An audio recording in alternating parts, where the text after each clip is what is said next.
Hello, fellow followers, and welcome. Hi, Tom. Welcome to FanZcene. This is the physical media show, and tonight we're going to get a little far out there, a little slimy, a little bloody, a little gory, a little punk, sleazy, a little sleazy. Yes, and I love me some sleaze. Oh, you're gonna love this. So we're going to be talking Dukey Flyswatter, the life and slimes of him, and the haunted garage with our special guest, Kevin Vonesper. Vonesper. I wasn't quite sure how to say your name. It's okay. It's a stage name. It's not real, so it's sort of up to interpretation. There you go. So you should have prepped, Greg. You guys, what runner? Look who's talking. Yeah, you had to restart your computer and everything. You didn't have your picks ready. That's not my fucking fault. That ain't my fucking fault. That's the computer's fault. It's my internet's fault. But yes, if you've never heard of Dukey Flyswatter or Michael Sonny, you're about to tonight. So hail to Brian Barth in the chat. Glad you can be here. HVP, hello. Dukey Flyswatter. You should make that a shirt, Greg. That's a cool. He's actually a pretty cool guy. Oh, we lost Tom.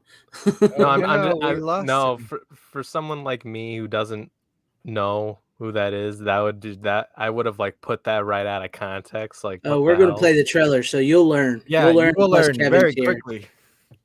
Hopefully, Tom comes back. I might have a change of mind. When you're gonna have a lot of questions. Yeah, I bet. Or and concerns. Tyrell. We're not sure. Oh, there you are, Tom. I hope to have more questions than concerns. Yeah. Well, my internet crapped out. You all right there? Yeah, my internet crapped out. It happens. All right. No, I was just about to make a joke. I'm like, well, yeah, of course his name is Runner because that's why his name is Runner because he always has to go around and get stuff. Yep. There you go. That's fired. What's that from that 70s show? A burn! That way Kelso says it. Burn! Yeah. Yeah. Yes, I did hear, Brian Bart, that the Razzies rescinded Bruce Willis's award, so that's cool. Yes. But for anybody, we'll get right into this real quick so we can get to the meat of the story here. But Kevin is making a documentary on Dukey Flyswatter in the Haunted Garage. So he's got an Indiegogo up, which you can find a link to the Indiegogo here in the chat. It's pinned at the top. It's also in the description. And we're about to play the trailer for you guys. So get ready, sit back, and let's get sleazy, shall we? So here it is in Dukey Flyswatter, The Life and Slimes. There used to be discussion about the importance of danger, chaos, the possibility of something happening that really wasn't on the schedule. Mr. Dukey Flyswatter and the Haunted Garage!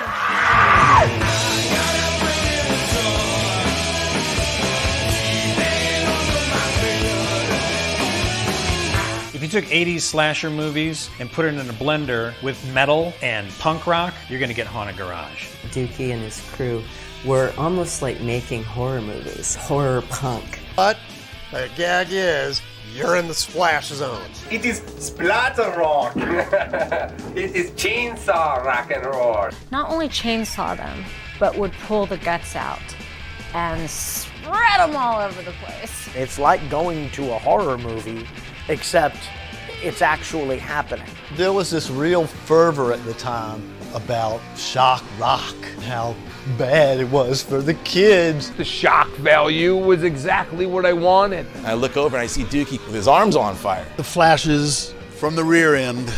He got brain surgery live on stage. Whenever you find something weird, we'll give a use for it. It's not an act that we put on to go on stage. We were real. There was some shit being exercised right there. That was the raw stuff. You walk out of there feeling like you maybe left the planet for a little while. Their legacy is they were unique. They did things that weren't being done, and they did things that were outside of people's comfort zones. Dukey was always just ahead of his time on that. But it really rocked hard. I mean, he had really good musicians in the band. We didn't want it to be only this deep. We wanted it to be this deep. It's Haunted Garage. That's the whole point of taking things too far. They just were doing it to have a good time and make you laugh. It was always fucking fun. Actually, we're a lot more stable than I think Bill Cosby. I don't know how to explain it. It exploded. Paul Stanley and Gene Simmons. Tom Waits was there. We slimed Axl Rose. When you're sitting between Dukey and Elvira, it doesn't get any cooler than that. There were lines around the block to see Haunted Garage. They were the it band at the time. Those guys were gods to who they were gods to.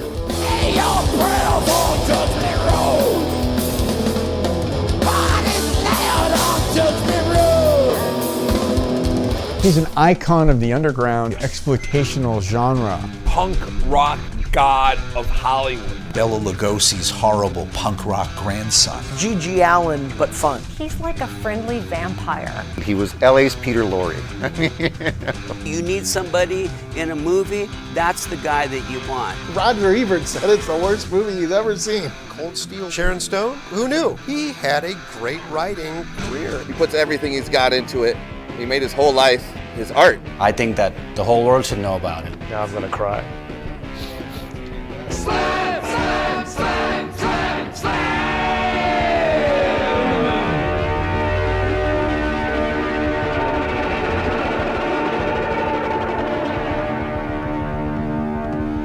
Wait a minute, you're gonna get this.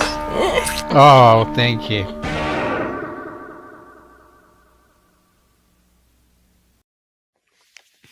Haunted. Now I'm sure you're asking yourself, what did I just see? I was going to say, this is both a question and a complaint. What did I just complaint? Are you not entertained? Were you felt assaulted or what? The joke about Bill Cosby, that kind of rings true nowadays. Well, very well. That's why I had to no include that kidding. clip. I had to include that clip because that's from like 1991. Dang. So if you want to talk about ahead of the curve, that is ahead of the curve. No, but in all seriousness, Kevin, that looks pretty cool. It's interesting. Thank you very much. So, and that was the record, one of their records. Yeah, that's their only album they put out in their heyday, and it has the best album cover ever. That is sick. Look, there are faces in the flames. And if you guys like even modern punk, like I discovered in this process that he did the cover of AFI's Art of Drowning, all that iconic imagery of horror punk, really? Stuff like that. Yes. Hey, we have somebody in Tyrell. I should have known Tyrell would know them. That looks awesome. I remember Haunted Garage, but never got to see them. Nice, that's cool, Tyrell. He's one of our regulars here. That's awesome. I'm glad somebody knows him because, like I said, I mean, I knew Dukey because, like Tom, you just brought on not too long ago, Sorority Babes in the Slime Bowl Bowl-orama. I did. Yeah, and I was like, Dukey's the imp, Uncle Impy. So I gotta get centered here. Yeah. Here I got my recent big box from Retro Release. Very that's cool. This is the old school. I think there's an edition before that I don't have, but you know what? Amazing fantasy entertainment cult video. I don't know, but it's a full moon picture. There's an incredible Blu-ray came out. Check it out. He is the imp, the voice of the imp. And I was just thinking, man, some of the stuff he says in that, I really don't know how they got away with. It's highly offensive, yes. It's so great, it's so good, it's freaking hilarious. I love that. It's a classic. Yes, it is. So, tell us a little bit about how this all came to be, how you got all these people in there, and then we'll start showing some physical media here for everybody. So, the stage is yours, Kevin. Well, let me show you something here. I got all my props. Does the album count as his first pick? No, I'm kidding. Kevin's I'm getting them all in now. I'm getting them all in now. No, I'm kidding. This is a prop rock show now. So back in let's say 1993 or 4, I know some of you might not have been born yet. There was a band called Green Jelly. Does anyone remember Green Jelly? Yes, they were originally called Green Jello until they got sued. That is correct. Little yes, pig, let me. I remember that. I used to watch that. Yes, the Three Little Whip me Pigs song is titties, like their babe. big. Yeah, wow, you know it. So you know this video. Oh, Serial yes, I Killer. do. Serial Well, killer. guess who becomes a part of shit man? Mr. Dukey Flyswatter. Oh, yeah. Although I didn't know he was in that until years later. When you get into a band like Green Jello, you soon and by the way, I was like maybe 10 years old at the time. You quickly discover a band like Guar, right? And then after that, Haunted Garage. They were another like crazy horror punk like theatrical rock band, shock rock, and they were the most mysterious of the three because they had the least like material out there and information about them out there. So when I was like 11 years old, I started the internet's first Haunted Garage fan website. Which you could probably search in your Alta Vista search engines, and Yahoo. And That's crazy. And then very quickly I had Dukey Flyswatter's phone number and just like direct access because they were not, they're heroes of the underground, but they were very accessible still.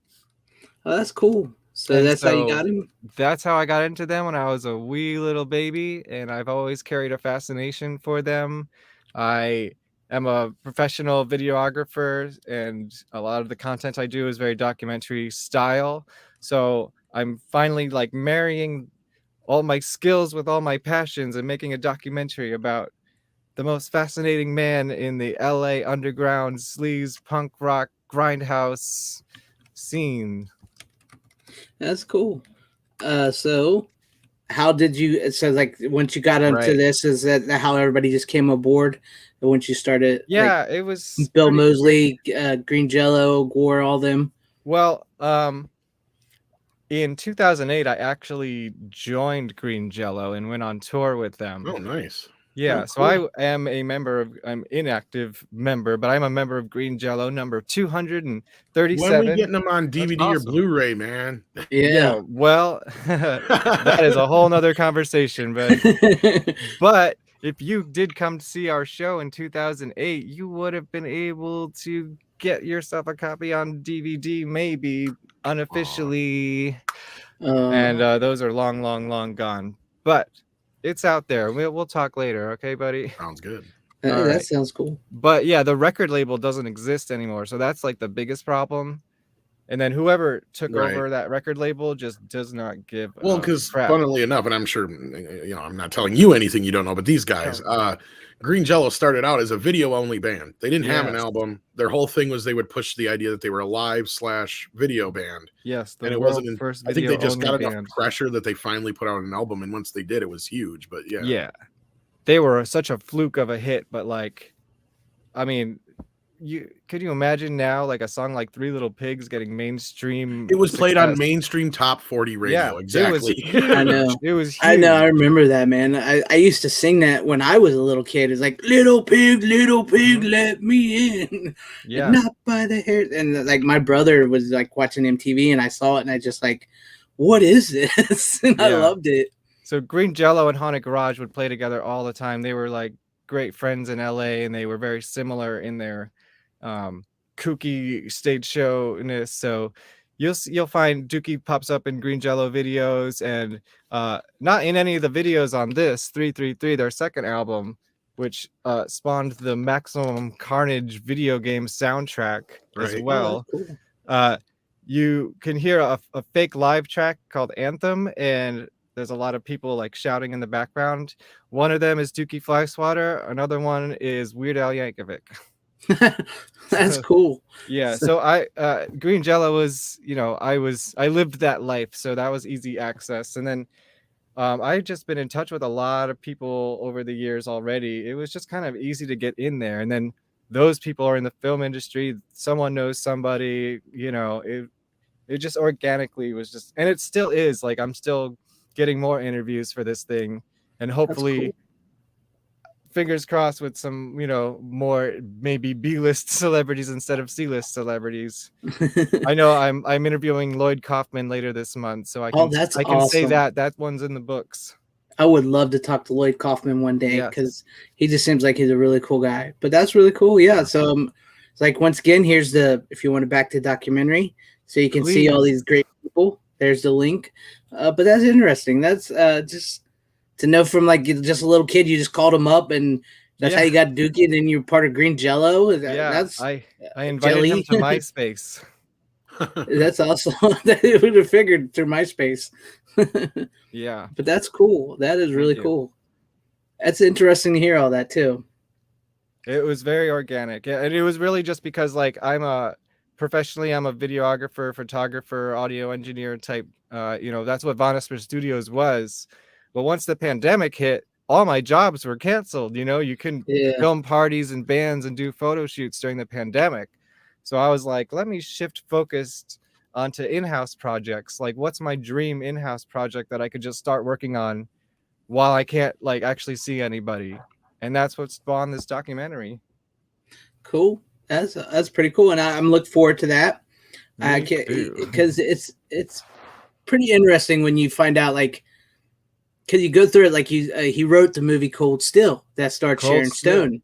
Well, she was a part of it, which is interesting. And he wrote Blood Diner, and it's Cold just Steel. Yeah, there you go, Cold Steel on VHS, starring Sharon Stone in one of her first starring roles, and also Adam Ant, goody little two shoes. But that's, I mean, that's pretty interesting because sometimes we don't tend to think about people like that. And what the contribution they've actually done. Probably know this one. Blood Diner. I've actually been meaning to pick up Blood Diner because it goes along with the Vestron series. This Blu-ray is awesome. Yes, because I'm trying to fill out my Vestron collection, and that's one I need. Yes. So yes, we'll be talking to the producer of Blood Diner, and we already got Carl Crew, who played Georgie. Oh, that's cool. Who was originally the original cast for that movie was George this is what they wanted. They couldn't afford them, but it was going to be George the Animal Steel, the wrestler, and Michael Berryman from The Hills Have Eyes were going to be the two brothers. But they made them like young, attractive people instead of like monstrous. That would have been great to see George the Animal Steel. If there was ever a wrestler who could have been like a horror movie character. I know, right? So that was eating a original turnbuckle. Intention. Yeah. And then Jackie Kong kicked everyone out and started over, basically. But it's still an amazing flick. Yes. But yeah, that's awesome, man.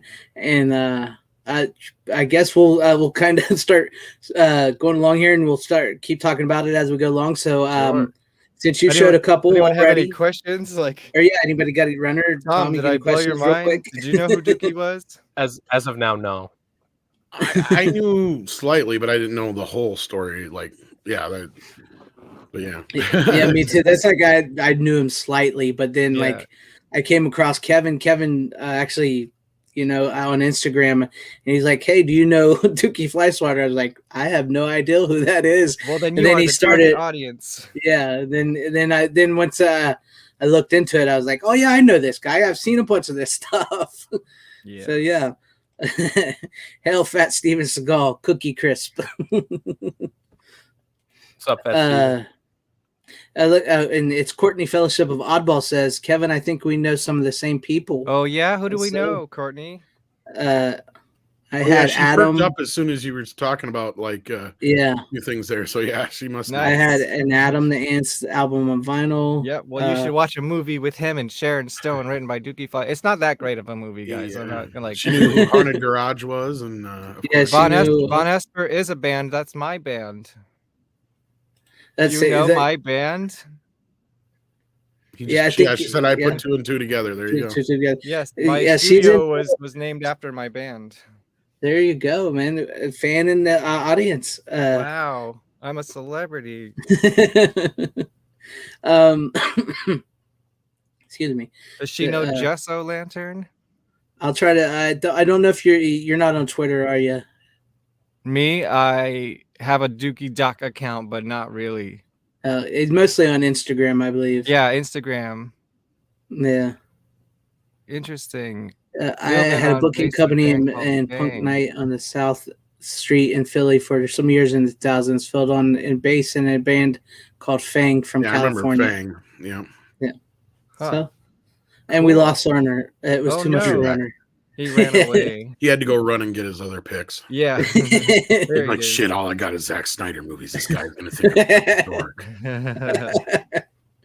Welcome 4K Cinema. He says, I have Blood Diner Blu-ray signed by Jackie Kong. Nice. Cool lady. Yeah. I'd love to talk to her, but she's not like a target. I don't know. We'll see. We'll see. Jackie, come reach out to me. I'd love to talk to you.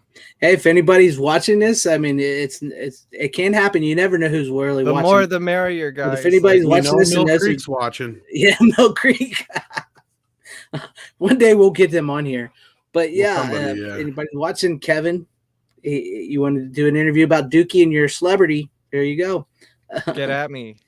That's cool, Kevin. So we'll start with Runner, first pick of the night, and we'll bring it all back around to Dukey when we get to you with your whatever you want to show off. And so We'll see what Runner got. What do you got for your first pick of the night, Runner?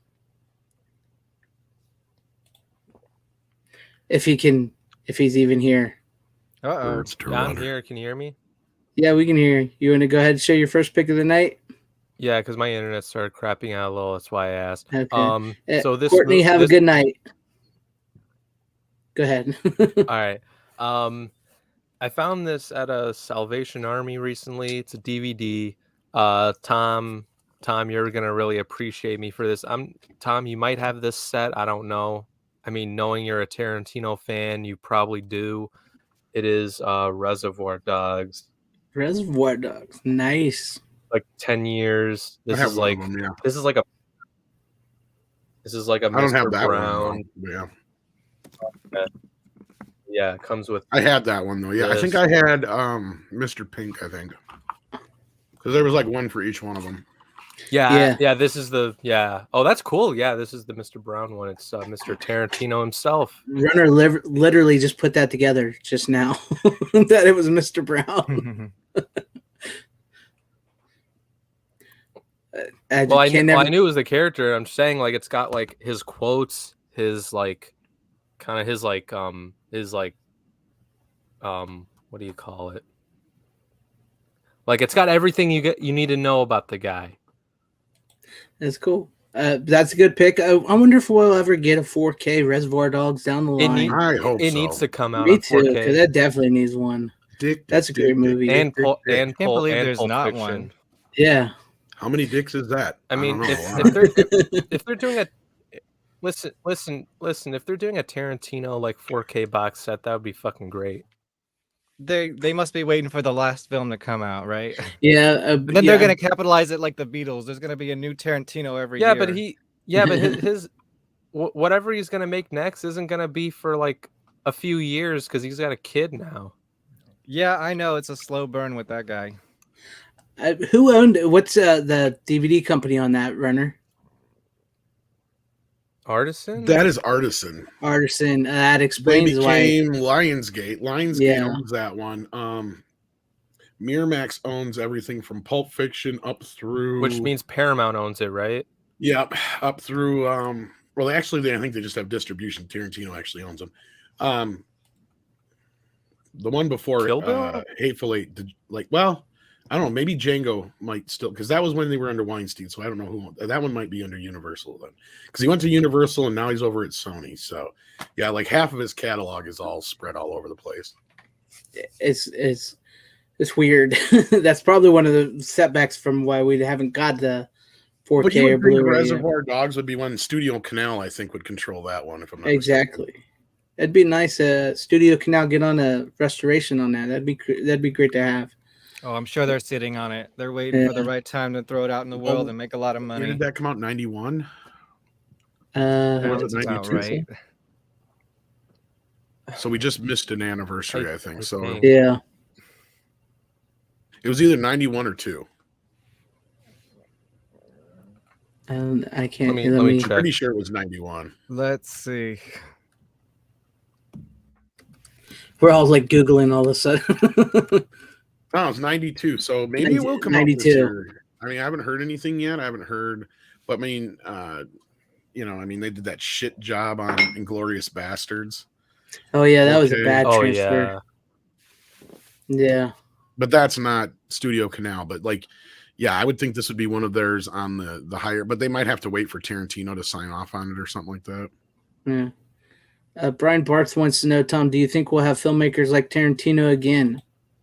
Oh, never like Tarantino again. No. Tarantino is we're gonna have own TikTokers now. Right? Yeah. Films are now like 10 seconds long, guys. Yeah. No, like no, Tarantino is like completely his own person. Yeah, it's funny that you mentioned TikTok, Kevin, because like when Tarantino first came out, like I remember when Pulp Fiction, like people were just trying to comprehend that movie. I think I saw it in the theater. Yeah, how slapdash it was and everything. And it's like now you see that compared to something like TikTok, and it's like, oh, how quaint. Like, yeah, it's true. Shock. It's hard to shock people now, isn't it? Well, it's easier and harder in different ways. Yeah, and not only that, just like to keep their attention in the slapdash nature of it all, and yeah, and Tarantino movies are long, but they're quickly paced. That's and they keep your interest. They really are. Yeah. DVDs have cooler packaging than Blu-rays. Well, some of the older ones. That's because the studios actually used to give a crap. Yeah, nowadays it's just that's true. Just kidding. But Tom, what do you got for us for your first pick? Didn't you have one you wanted to?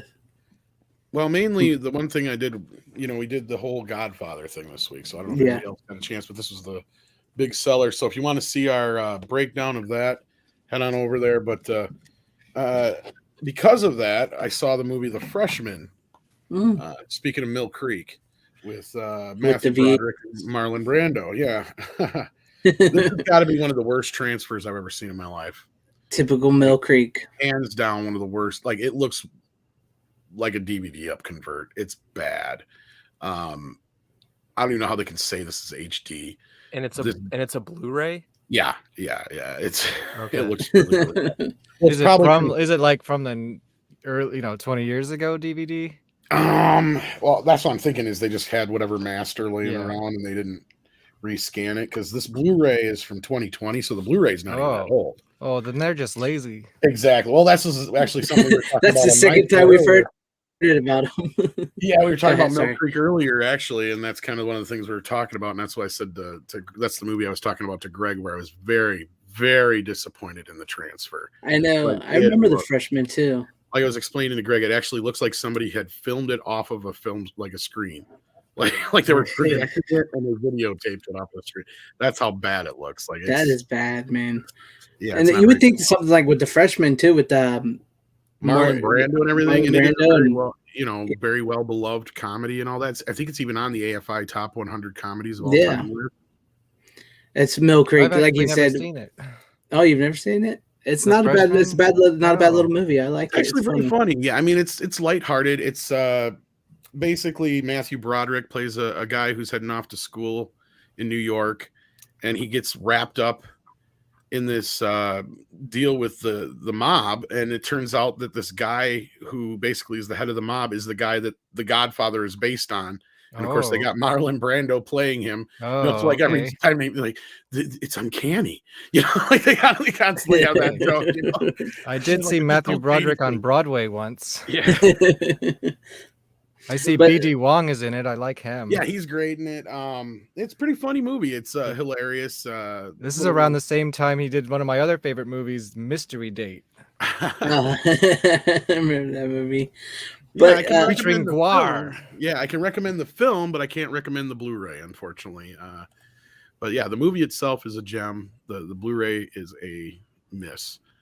Mill Creek really muffed this one up. Or as we were saying earlier, they basically are at the mercy of whatever scans they get from whoever. So that's I mean, if they're going to try to step into the boutique Blu-ray market, like with their Street Fighter 2, with the Steelbook and all that, at least try to do something.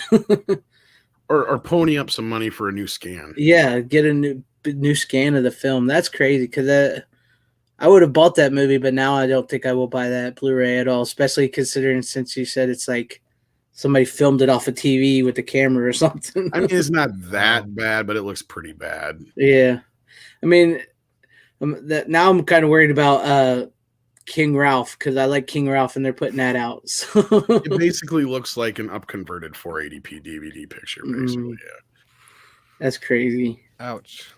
That sucks. TriStar, aka Sony, and normally Sony does a much better job. So this must have been some really, really old DVD master and or cable version. Yeah, they did way back when, probably from 720p or something like that. Then why put out a Blu-ray if you're not going to improve it? That's Mill Creek for you. Yep, it's Mill Creek. We've had Mill Creek is the equivalent of them. like Good Times. Remember Good Times? Yeah, the VHS. They would make multiple for copies of Video it. Treasures. Yeah, Video Treasures. They're the equivalent of that. Yes. That we just say bless their heart. That's a good one though. It's a shame the Blu-ray sucks, but that is a good movie. Right? But I was like, oh, perfect. You know, just get done watching The Godfather. I'm gonna watch The Freshman. I haven't seen that in 20 years. Yeah, that sucks. A good movie, though. Good movie. Let's see. Didn't you say on the stream that Marlon Brando did method acting just to fuck with people? Actually, I have a Marlon Brando story for The Freshman. I forgot. Oh yeah, go ahead. They had to go. They went over. They went long on the shoot, and Brando refused to shoot unless they gave him $1 million. And heard a lot of those stories. Yeah. No, so he's like, all right, I'm gonna go badmouth the movie, and he did just that. So they gave him the $1 million, so he'd shut up. Don't badmouth it. Well, give him $1 million. And after that, of course, he praised the hell out of the movie, and of course, the movie was fairly well received. But yeah. I don't think it was a huge box office hit, but like I said, it's critical wise and all that business. Yeah. Yeah, I remember when it came out and everything. I always enjoyed it. So I can't give away too much of the plot because once you give away the plot, like it gives away some of the jokes in the story. Because like I said, once you just kind of know the basics of it, that's enough. That's fair. Yeah. So. It's got Bruno Kirby in it too, and stuff like that. It's a great cast. Yeah, Penelope Ann Miller. Yeah. Oh yeah, I forgot she was in it. She's the daughter. Yeah. The daughter. Yeah. Now I want to watch that movie again. It's just I have to find a better copy. So I guess we'll go to me. My first pick is something that Kevin will like. Yeah. And it pertains to, like I said, I brought a couple that go along with what tonight is. Hollywood Chainsaw Hookers.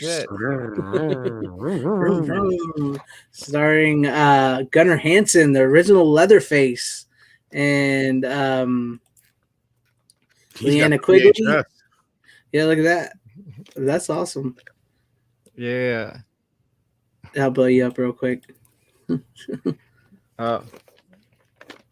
Is that the original Hollywood? I don't know, that but it's like definitely old school. I was gonna say I don't think the Full Moon one was. I think that was a re-release because all the original Full Moons are on Paramount, but that's the Full Moon. And then there's I got the Blu-rays. Yeah, it's a 2K transfer. It's awesome. Yeah, it's a really good. I was surprised about how clear it was, and I know Runner's never seen this movie, not even in a little. We're gonna corrupt you, Runner. Hollywood Chainsaw Hookers tonight. This movie is such a great, funny movie. Dude, Kevin, you don't understand how much money I spend because of these two. He's been spending a lot lately. We're ruining this kid. Yeah, Tom gives him the good shit, and I give him the B movies. Damn right you are. So, once in a while, it's a good balance. It's a good balance. I got a B movie tonight, so don't worry. That's good. That's good.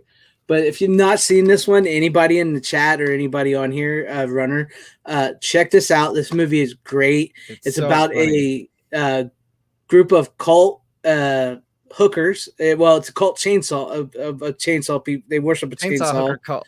Yeah, chainsaw hooker cult. That's what I'm trying to say. Run by Gunnar Hansen, who is the original Leatherface. He's got these hookers, and they get these Johns and they chop them up with chainsaws. And then there's this, it's like very noir too, because like there's this Hollywood detective. Well, it's in Hollywood, Los Angeles. And he's tracking down a missing girl, Leanna Quigley, and he gets tied up with them. And it's just really funny. They must not have a lot of repeat business.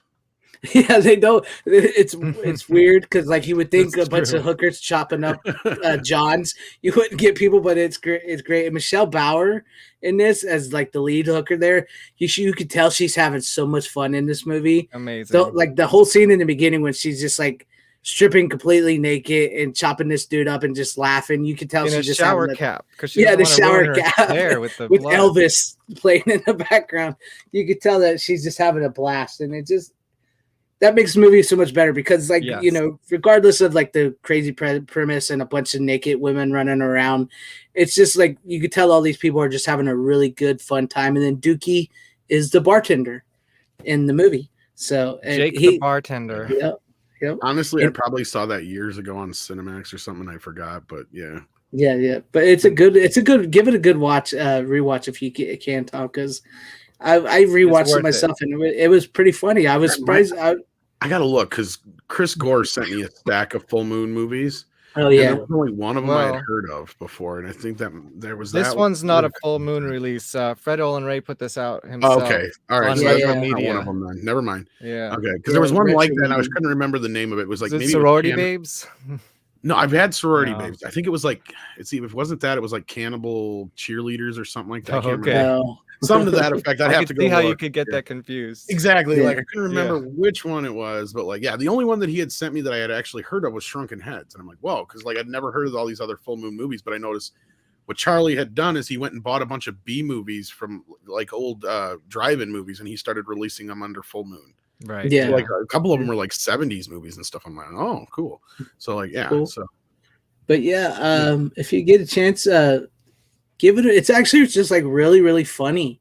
I didn't realize how funny it was until I watched it, and there's how straight they play it at the same time. So that's really funny. And then like Dukey has a really great bit where they're at the altar of the chainsaw, and he's comes out he's carrying like also a motor cult oil. Yeah, and he puts the thing in and he pours it into the pot, and he's like this, having everybody clap at him. He is hamming it up like 110%. Yeah, he hams it up really great in that scene. And then like they drink motor oil for the chainsaw. And it's just crazy. But yes, it's a really good movie. Runner, it's got great sets of tits in it, so you're good on that front. Dude, the best. Oh, They nice. do. I mean, Michelle Bauer was is smoking hot. And she's in your documentary, so and she's in my documentary. Yeah. So, but yeah, that was my first pick of the night. I figured I'd bring that, and that another one I brought on here before, but like I said, I brought it on to talk to you about it when it gets to me again.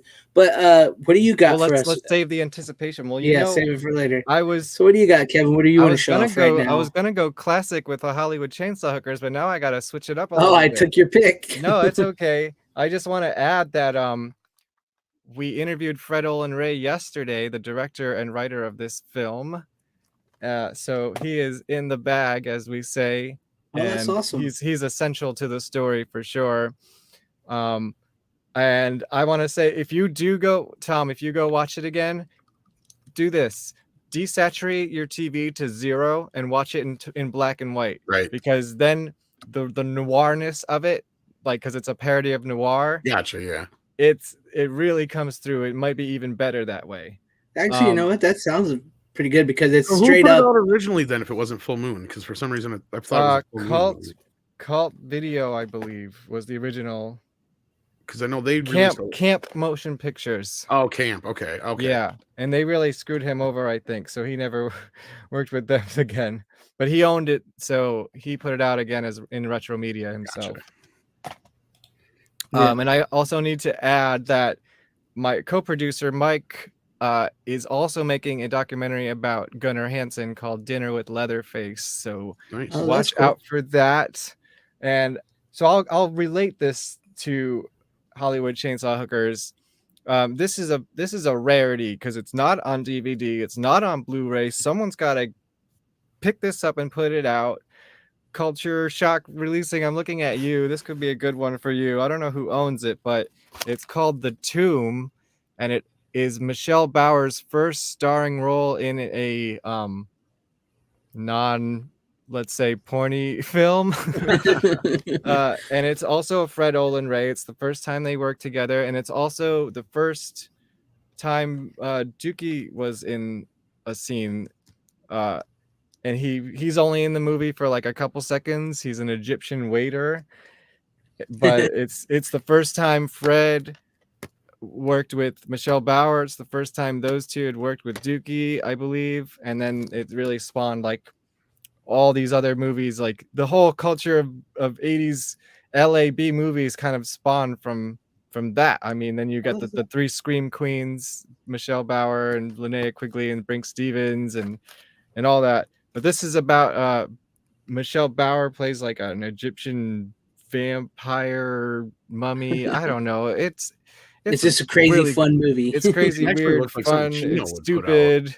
You know, she's really hot in it. And and here's a fun fact: she wears these robes in this movie, and that's what Dukey's wearing in Hollywood Chainsaw Hookers. Oh, the robe because they're all wearing their robes. That's cool. So somebody has got to pick this up and put it out, because the last time it was released, it was on VHS, and it was 1986 from Trans Worlds Entertainment. That's what I talk about, man. That's like, and me and Tom, some of those have never been transferred over to DVD, Blu-ray, 4K, and that's like definitely when it. I have never heard that company name, or at least not in years. So they probably went out of business, and Lord knows. Yeah. So who owns that, and who can pick up that catalog and start re-releasing that?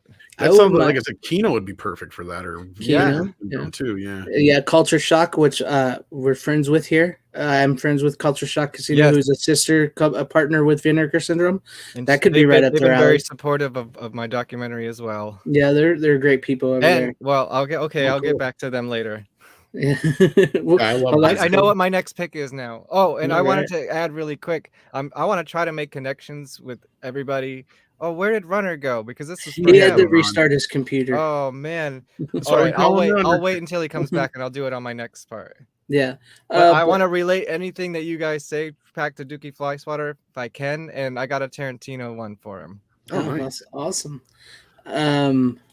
Night Owl, I said maybe he would just use Twitter, F with people. Oh, I think she's talking to somebody. But that's pretty cool. I've never heard of the two. I'm gonna have to look that up. But yeah, that definitely should be on YouTube or something. But like, we need something good. That sounds like Tom said, Kino or Culture or Vinegar Syndrome. That definitely needs. I think Night Owl was talking about Brando. If Brando was on Twitter, that'd be hilarious. Oh yeah, that would be hilarious. Could you imagine some of the stuff he would say? But that's cool. I think I'm gonna be a cheeseburger. Make him an offer. I guess Tom, I guess we'll go to you for your next pick since Runner's hopefully it gets fixed up. Well, keeping with the gangster theme, and speaking of Kino Lorber, they put out a quasi Disney classic because it was, I think, Touchstone originally. The Sylvester Stallone film Oscar, directed by John Landis and starring Sylvester Stallone, of course, and Chaz Palminteri, and I'm trying to remember who else is in this. There's a bunch of people in it, but yeah. Oh, it says right here on the front. Tim Curry's in it. That's right. I forgot Tim Curry was in that. Ornella Moody, Peter Riegert, Vincent Spano. It's a pretty funny film. One of the last bigger films that John Landis directed, because sadly it had like a huge budget from what I remember, and it flopped horribly at the box office. But it was it's actually a remake of a classic film, but I'm trying to remember because I think this is actually more because they turned it into a play. Yeah, this was based on the play more so than the original movie, but because you can tell once you get into the movie, it's definitely based on a play. But it's actually pretty clever, funny. The basic story though is Sylvester Stallone plays a gangster who promises dad on his deathbed, played by what's his face, Spartacus.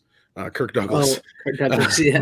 That's your reference for Kirk Douglas? Yeah, Spartacus. Yeah, Spartacus. Wow. I am Spartacus. And he promises him he's going to go straight.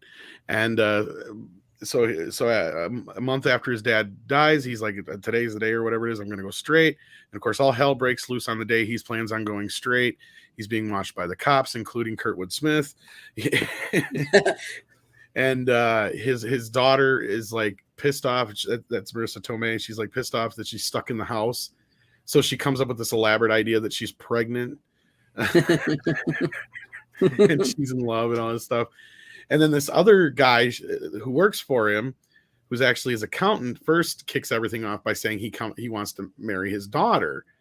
And so Sylvester Stallone thinks he means his other daughter. Well, it turns out there's this girl who has been lying and saying that he is his daughter. And so it's this convoluted comedy of errors. Like, I don't want to get too deep into it again, much like the last film, because it gives too much away. But again, you know, John Landis probably at one of his better films in the top 5, probably. You're really sticking into the 1991 era, huh? Yeah, it is. For some reason, I'm looking at this. I'm like, holy shit, 1990. That's another one I've missed. I don't know this one either. I've seen it's Oscar's actually a really good movie. Yes, pretty funny. I agree with Andre here. He says, although most say it's a bad movie, it's actually a very good, funny movie. It is. It really is. Or maybe he's talking about Hollywood Chainsaw Hookers. Maybe a little bit of both. Yes. But yeah, I agree with you, Tom. It is a really great movie. Yeah, I remember watching it a lot before My Cousin Vinny as well. Yeah. Yes. So that's right. She was in that before. Blu-ray? Yeah, it's a Blu-ray and actually looks pretty good. Decent for Kino. Generally doesn't put out crap. They generally make sure they got a decent scale. If you, I mean, seriously, if you want to find something, just go on Kino Lorber's website. They got all kinds of great stuff. Great stuff. Great lineup. I know I have some somewhere. I don't know which ones they put out. You can't go wrong with them. I mean, like we talked about earlier, you could go in there and buy like 10, 12 movies and then go back the next day, buy 10, 12 more. That's so right. It's a really great. Yeah. Yvonne Carlo's in it too. She plays Sylvester Stallone's aunt in it. Yep. That's a good one. I didn't even know that was out on Blu-ray yet. Yeah. Kino got their hands on a couple of Touchstone and Hollywood Picture titles about 2 years back. And that was one of them. Oh, that's cool. I was hoping they would do more Mario Brothers, but they never did. Oh, yeah. I wish they would. I know they did this one. Disney ended up putting out Dick Tracy, but I was hoping that they would get their hands on it because it has no special features whatsoever. But it looks good. Wait, is it out yet? Yeah, it's out. It's just bare bones. Yeah. Is it a new transfer or anything? Yeah, it looks good. Okay. I don't know if it's a 4K master, but it looks really good. I mean, the colors just pop, so I was happy with it. That is such a bizarre movie. Oh, and that is a movie definitely made for a 4K transfer. I'd love to watch that. Yeah, I know the yellows and the blacks. Another noir movie. Same year, 1990. Funny enough that Al Pacino got nominated for that, but didn't get nominated for Godfather 3.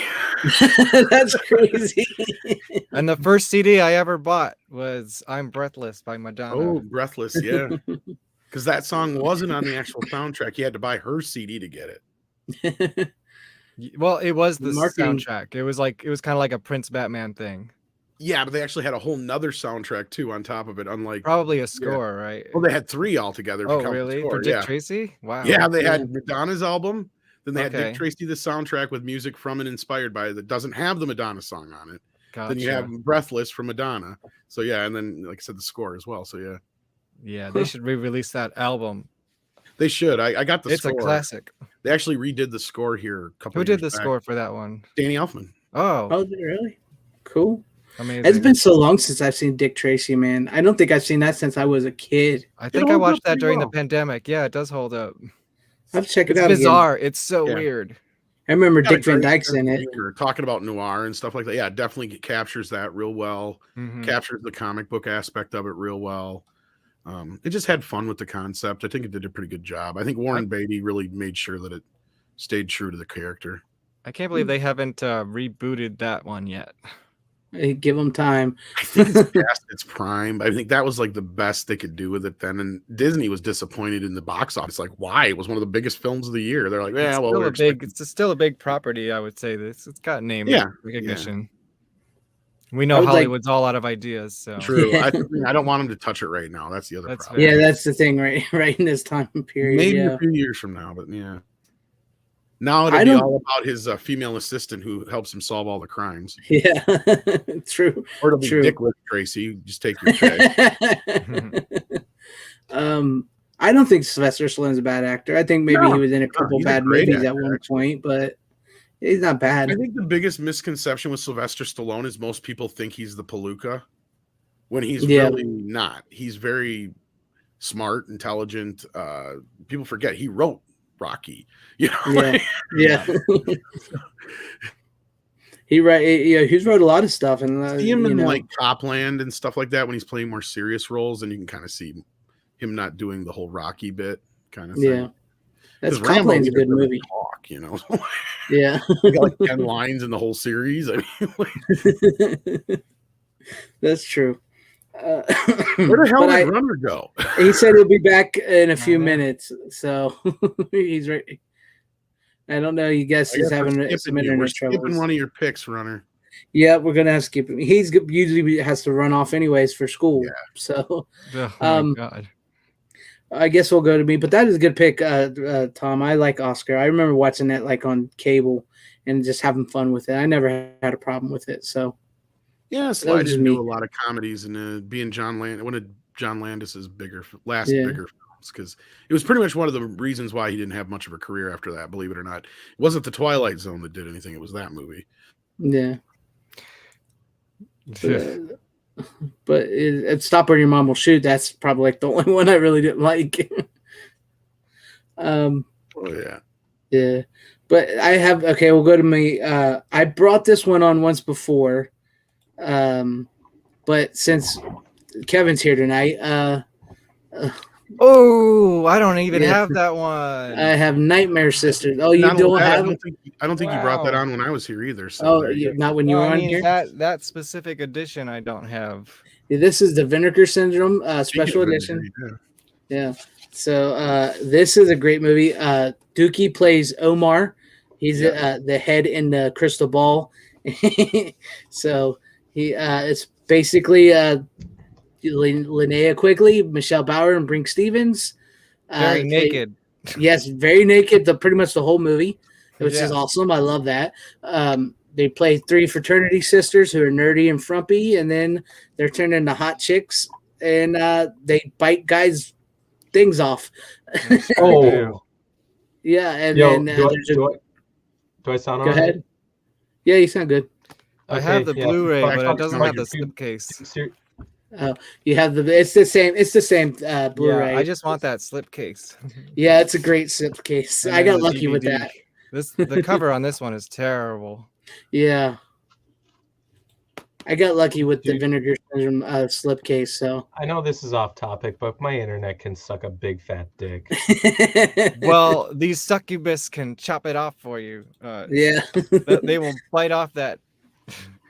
Yes, I was gonna say that was quite on topic, actually. Yeah, it was. Yeah, it was, there you go. I'm telling you, I can. Oh, well, I haven't seen the movie yet, so.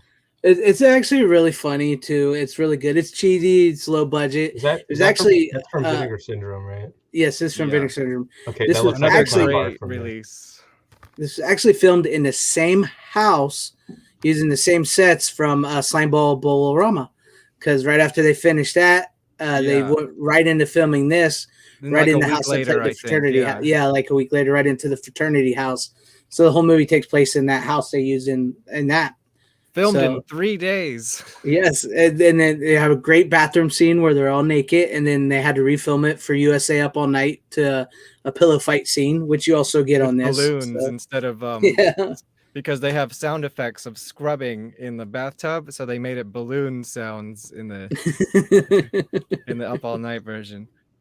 And music, talking about how Madonna did a whole soundtrack for Dick Tracy. Yeah. Guess who did a whole soundtrack? Well, only 4 songs, but that's the whole soundtrack for Nightmare Sisters is Haunted Garage. There you go. Oh, so they did the whole soundtrack. They did Linnea Quigley has 1 song and then 4 Haunted Garage songs, including the title song, which they play the entirety of during the opening credits, Sorority Sister Succubus, which the original name of that movie was Sorority Succubus Sister. That's interesting. That's cool. And Kenneth J. Hall, did he write it? Yeah, he wrote this movie. He is in the documentary. And Oh, that's I'm cool. still trying to get David Dakota, who also directed Sorority Babes. But so if you've not seen this one, I recommend this one too, let alone just for the bathroom scene. So, and Let's just actually, say they were very clean actresses. you can tell. Very, very, very clean. And like the funniest, You know that song, Yumpin' Yiminy, Suck on My Jiminy, that's playing during that basketball scene? Yes. Funniest Haunted Garage song ever. Like, it's just bizarre. And So the song itself is only about 2 minutes long. They had to just loop it because that scene's like 10 minutes. Yeah, it's like 10, Never 20 minutes ending. of the movie. It's just like you keep waiting for it to end, but no, they're still just sitting there cleaning themselves, and you're Amazing. like, I'm down with it. Yep. So No yeah, complaints here. and him as Omar and the little. That's pretty funny. He had some great lines in that in the beginning when he's telling that woman that her husband was cheating on her and oh my god. But what's so funny about that character, because I was like, is that racist character? Sort of, but not really, because his character is doing a caricature of that accent. Because then it comes out and it's in one line and he goes, cash in advance, in a very like California accent. But the rest, he's very, ooh, the great Oogie Boogie, very caricature, like, Apu kind of stereotype. As I said, that's what I mean. They got a lot of way with a lot of that, like Nat, and then sorority thing. So it was really cool. And I actually saw sorority's trailer earlier where he's not even the voice of the imp. Yeah, the original trailer didn't even have him yet. Yeah, so that's cool. But so if you've not seen Nightmare Sisters and you want to get in on that, it's a fabulous little B movie. Yeah, it's a nice little fun movie. It's a nice little chaser to sorority bowl in the slime belt. So it goes well. Do a double feature because they're the only two movies from the 80s to feature the three Scream Queens and Dukey. Yeah. So he was right in the middle of all of that. Yeah. So and they were filmed I think a week apart from each other. Yep. Incredible. And they talk about that on there. Yeah. So that's cool. Runner, since you're back, you think you can go for your pick? You want to try? Yes. All right. Let's see what you got. That's why I came back, motherfucker. No, just kidding. Yeah. Okay. So this movie, I haven't seen it in a while. It's been a while. I think I saw this around when I was in middle school, I think. Great fucking movie. It's a classic. I'm very glad I got this on Blu-ray because they're never gonna release this. I feel like anymore. I think they're canceling it on digital, and that movie is Revenge of the Nerds. Mm-hmm. It's a great flick. Great flick. Damn good. Hard one. Damn good flick. Yep. So you better hold on to that one. It was pretty cheap on Amazon. I'm like, yep, I'm buying that fucker right now. Nice. And I've only seen the first one. I haven't seen any of the sequels. Stop at 3. Yeah, stop at Okay. 3. Don't really go any It's been further. a while. I'm sure the watch humor is a little crass, more crass these days.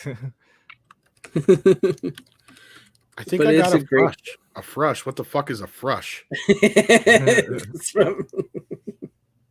I love that. Oh, see here, you got too many cards. Here, I'm going to take these and give you 2 new cards. Oh, thank you. What is a hair pie? I like when they're sitting there eating a bowl of cereal, dumping beer in it. I want to see Bush. Where's the Bush? Yeah, stand down. When they break in. Yeah, you could get away with a lot of that. I say we blow the fucker's house up. You I don't could get remember. away with a lot of that. I honestly nowadays. don't. I don't remember too much from the movie. It's been Oh, it's been Booger's the it's been a best. while. Yeah, Why Booger did they is call you best. Booger? I don't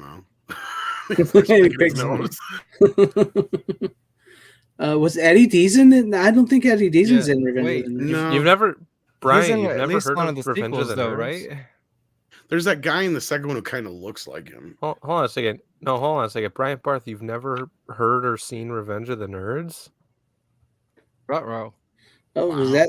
I didn't even realize the first part of his question. He said, Yeah, "What is he Revenge says, what is Revenge of the Nerds, dude? Watch it now. Yeah, go watch it. It's great. It's a great little film, and I Siskel think and some Ebert people gave it glowing reviews. Yeah, so I shit think you not. Look it up. It's on YouTube. I think some people forget that I know with like the humor and like the stuff that's come out about it, like people try to cancel the movie or whatever, but it's a great little movie about like these nerds finding their place. I think it's a good product movie. of its time for sure. Yeah. I think Siskel and Like Ebert put it Animal best, House. even though it was even though it was basically this, you know, tawdry or salacious kind of like titty movie on the top level, right? Right. Underneath it, there is this sweet, sincere story, and that's what sold them on it. And that's why I think the movie endured much more beyond, you know, the Porky's element, right? Because that's clearly what it was riding on. But that was such a small element of the film that by the time they got to the sequels, that they got past a lot of that stuff. The second one's PG-13. The third one were made for TV, for Pete's sake. Good. But the third one wasn't too bad. I mean, but it wasn't too bad, and they kind of go back to the first, you know, it's like a throwback when they get the it's third kind of one. cool because it's kind of this whole idea that basically, you know, now nerds are cool in the 90s. So it's kind of a play on that business, and And Hail Kitty Bear Crazy Dutch Bastard, the Shadow Band. Glad to have you here.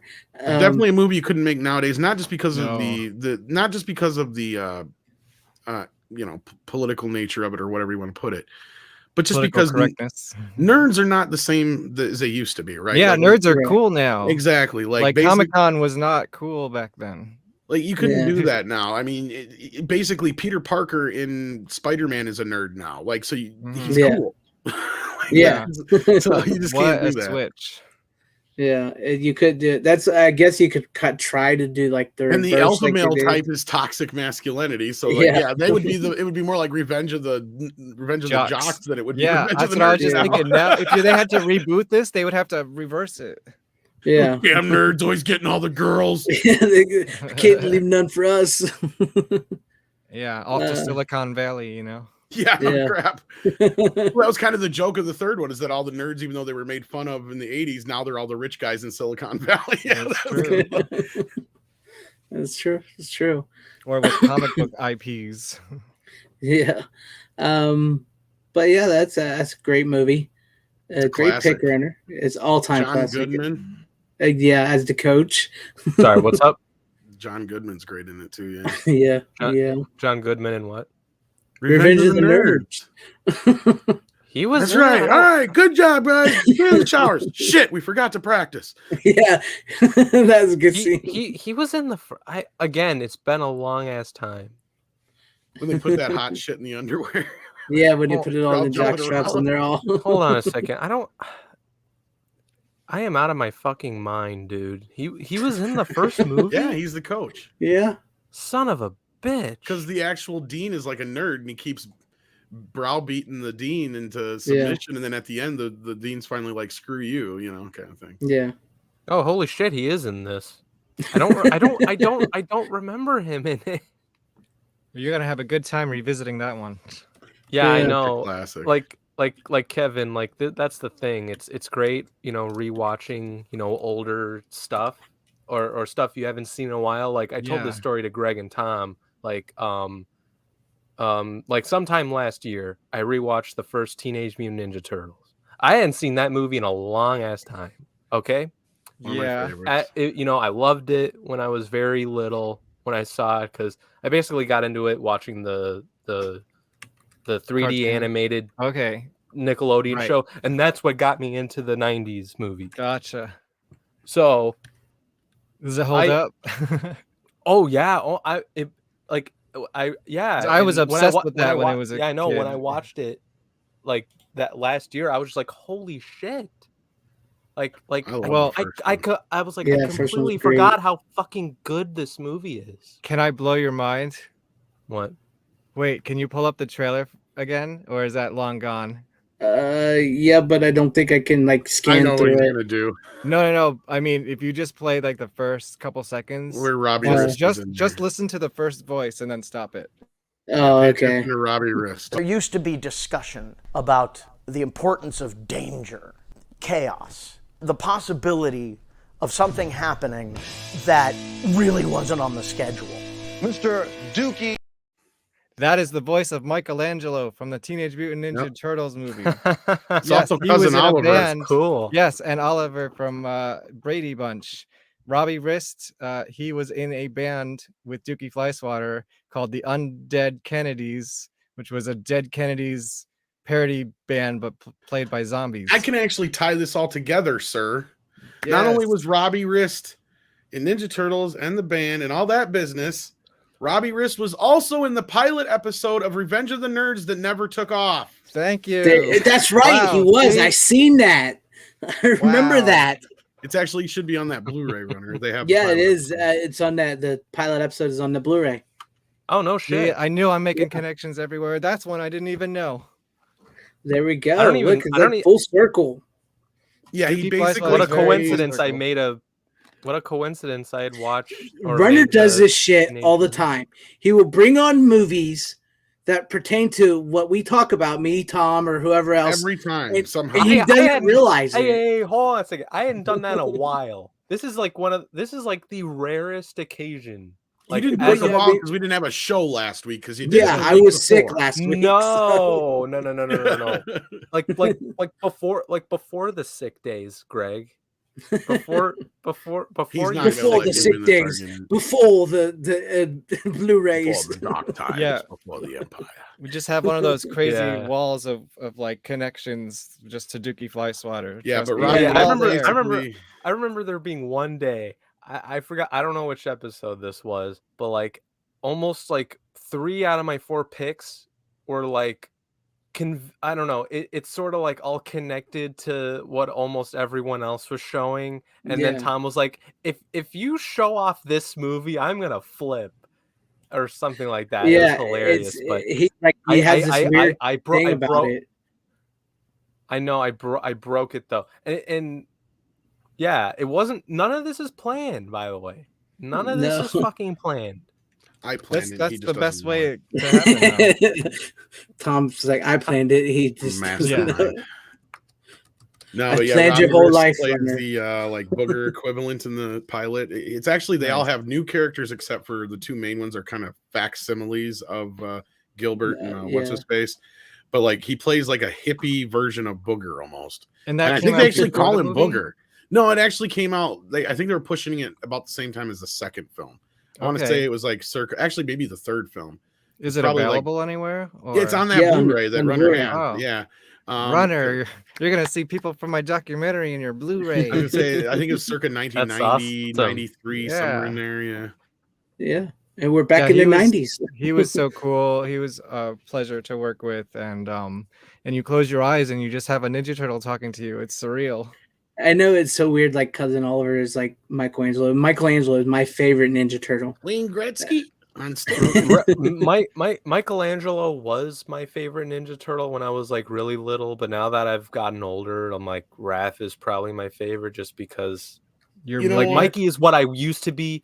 Raph is me right now. Robbie Rist made me love Mikey. I did not care for Mikey when he was on the TV show because he was all Cowabunga, dude, and shit like that on the TV show. But then when they had Robbie Rist playing him, it was just like the attitude changed a little bit. It was just more of just the way the voice fit.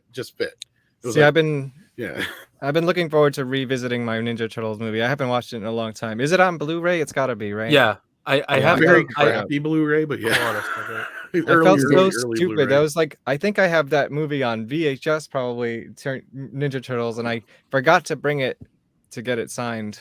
Yeah. Oh no, I would be like totally. Oh, nice. Oh, it's got I've all actually 3 of tried them, getting a hold of Rob. Yeah, I got the 4. I got the 4 movie collection. So, and by the way, I've told Greg and Tom this story. So, like when I watched 1 and 2, I loved them both.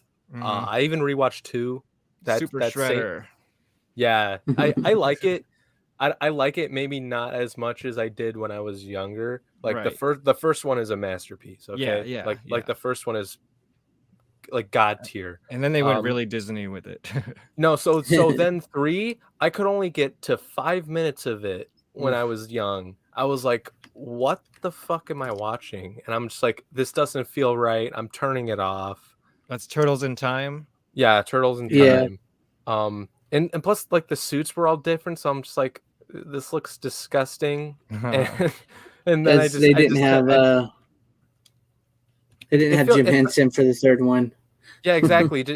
Yeah, exactly. No, it's actually the Kyoto brothers, and they were busy doing something else. So like they. No, I love the Kyoto brothers though. It felt different, and I didn't like that because it didn't have that same magic that the other 2 had. But I mean the 27 movie with like the 3D animated stuff was really good. That's this one. Oh yeah, I never saw that. It's pretty good. Nolan North is Raph. You It's know not too bad. Yeah, Nolan Yeah, North. I've been meaning to watch it at some point. Yeah, Nolan North is fucking great as Raph. He was Nathan Drake in the Uncharted series and all that. That's what he's most known for. Part of that but he's a animated great fucking version, Raph. the best part of that is that basically it picks up like whether you're a fan of the film or the old cartoon or the comics or what have you. Mm-hmm. Even at that point, I think they had the 2001 series or whatever, so like 2003 or whatever it was. It's like no matter what fan you were, it kind of picks up like, okay, you know who the Turtles are. We're just going to get you into this story. I wasn't a fan of the bad guys so much, but we don't need to see them like crack, in the eggs in the sewers again. They cover that real quick in the intro and get past it. Like they don't even dwell on all that stuff. Sarah Michelle Gellar is April in this, and probably the worst part. Chris Evans is Casey Jones, and it sounds nothing like Chris Evans. Patrick Stewart is actually the bad guy. Oh yeah, he is. It doesn't seem very menacing. And James Arnold Taylor voices Leo. There's a nice little Easter egg in there. Splinter has like a couple shelves full of stuff, and he has all like little trinkets from the first 3 movies in there too. Like Shredder's helmet from part 2 that has all the cuts on it and stuff like the jagged edges, and he's got the TGRI broken thing up there, and he's got the egg timer. Right. Wow. Or whatever you call that. Yeah, I gotta watch that. I gotta revisit the Turtles stuff. It's pretty good. I would definitely watch the older ones first. Yeah, I'll have to get the Blu-ray. I want to. I think who do they get doing the voice of Splinter? It's an old. Goddamn. Oh, it's the uncle from Avatar: The Last Airbender. Yeah, I can't think of the actor's name. That was one of his last things he did too. That dude played Splinter, the guy who plays the Firebender's wasn't he in Big Trouble in Little China? Or am I? Was he? No, maybe not. Who am I thinking of here? No, couldn't have been. No, I'm thinking of I know who you're thinking about, but I can't think of it. It was the last. I'm pretty sure it was the last movie too. Not Tashina Mafirne, but let me look it up. Wait. While you're doing that, let's go on to you, Kevin. While he's looking up that. Mako from Conan the Barbarian. Yeah, that's what I was thinking of. Mako, how we say it. Yeah. I think it's Mako is how you pronounce it. Yeah, he's the uncle in the last. He voices the uncle in Avatar: The Last Airbender. Yeah. Series. Yeah. It's that dude. Cool. What was the '80s movie he was in that besides Conan? Because I looked at his IMDb. It did say Conan was one of the things he was in. There's something else he was into. I'm trying to think, but anyway, moving on. Let's go to you, Kevin. What do you got? What do you want to show? Well, first I wanted to quickly, because Runner's back, I wanted to relate your first pick back to Dukey Flyswatter in an abstract sort of way, but part of the Haunted Garage charm is they used to work with all these special effects guys and makeup guys who were just starting out in the horror world to help do their stage show, and a lot of them went on to do like basically everything. Like one of them has touched, and one of their main dudes in the 90s, Mike McCarty, worked on Planet Terror and From Dusk Till Dawn. Oh, no shit. Great. Yeah. So, and I think he was even an arm in the what was the fake trailer with that? There was a few of them. There was the Thanksgiving the one that turned into a movie. Oh, Machete. Yeah, Machete. Yeah, he's like one of those hands. Machete. Yeah, so I just wanted to relate that back. Mike McCarty is in the documentary, and he's talking about all the effects he used to do for them, and it was very cool. And then I wanted to circle back to Culture Shock, right? That's their name. Culture Shock releasing, because they are actually doing a re-release. I think it's coming out next year, but I'm very, very, very excited about it. Of this strange little thing called Dark Romances. Oops, I guess it's this way. Part 1 and the screen is reversed, so my hands. Yeah. You gotta remember TV. Yeah. Number 2, and this is something they're re-releasing that Dukey was in with Brink Stevens. Oh man, this is like some of the most bizarre stuff I've ever seen. It's a series of like short films, I guess you would say. Like one of them's about an hour and the rest are about, I don't know, 20 minutes or less.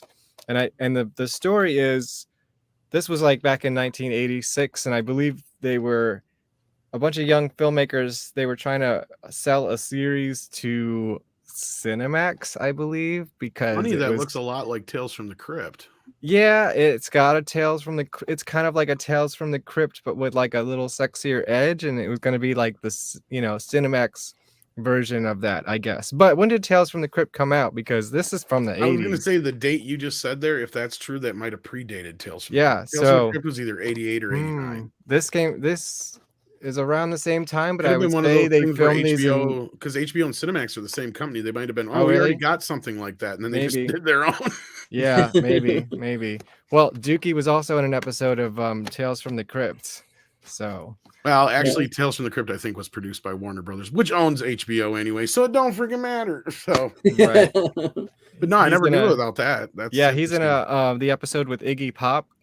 Okay. And I meant that's the other thing you just Oh, touched Dark on. Romances. Yeah, Dark it's Romances, a weird thing, and the connecting tissue between all the shorts is that Brink Stevens is in it. And there's one in particular that's really my favorite, and Dukey is just hamming it up, being this, like, I think his credit is Nightmare Man. He's just some guy in this guy's nightmare, surrealistic nightmare. It's super weird. It's all shot, I believe, on like video. So the quality is just like otherworldly because it's like the 80s. Like streaks when you pan too quickly kind of thing. Yeah. So it's very cool and kind of long lost and mysterious, and their Culture Shock releasing is putting it out, and I'm so freaking excited about it. They're transferring, I guess, the original negatives. Oh, nice. And I think they already did. I think Brink did some commentary for them. This is like breaking news though, because I don't think I've seen them announce this yet. I'm not. I mean, I've seen them talk about it on their Instagram. I hope I'm not like saying anything I'm not supposed to be. I think it's all out there for people who are paying attention, or at least like I'm putting the pieces together based on what I've seen from them. Yeah. But This is an exclusive, folks, on FanZcene Vids. I hope I'm not getting in trouble. But yeah. Nah. Yeah, it's gonna be. It's just gonna say be you super did cool. anyway, because it'll help. Yeah. More salacious.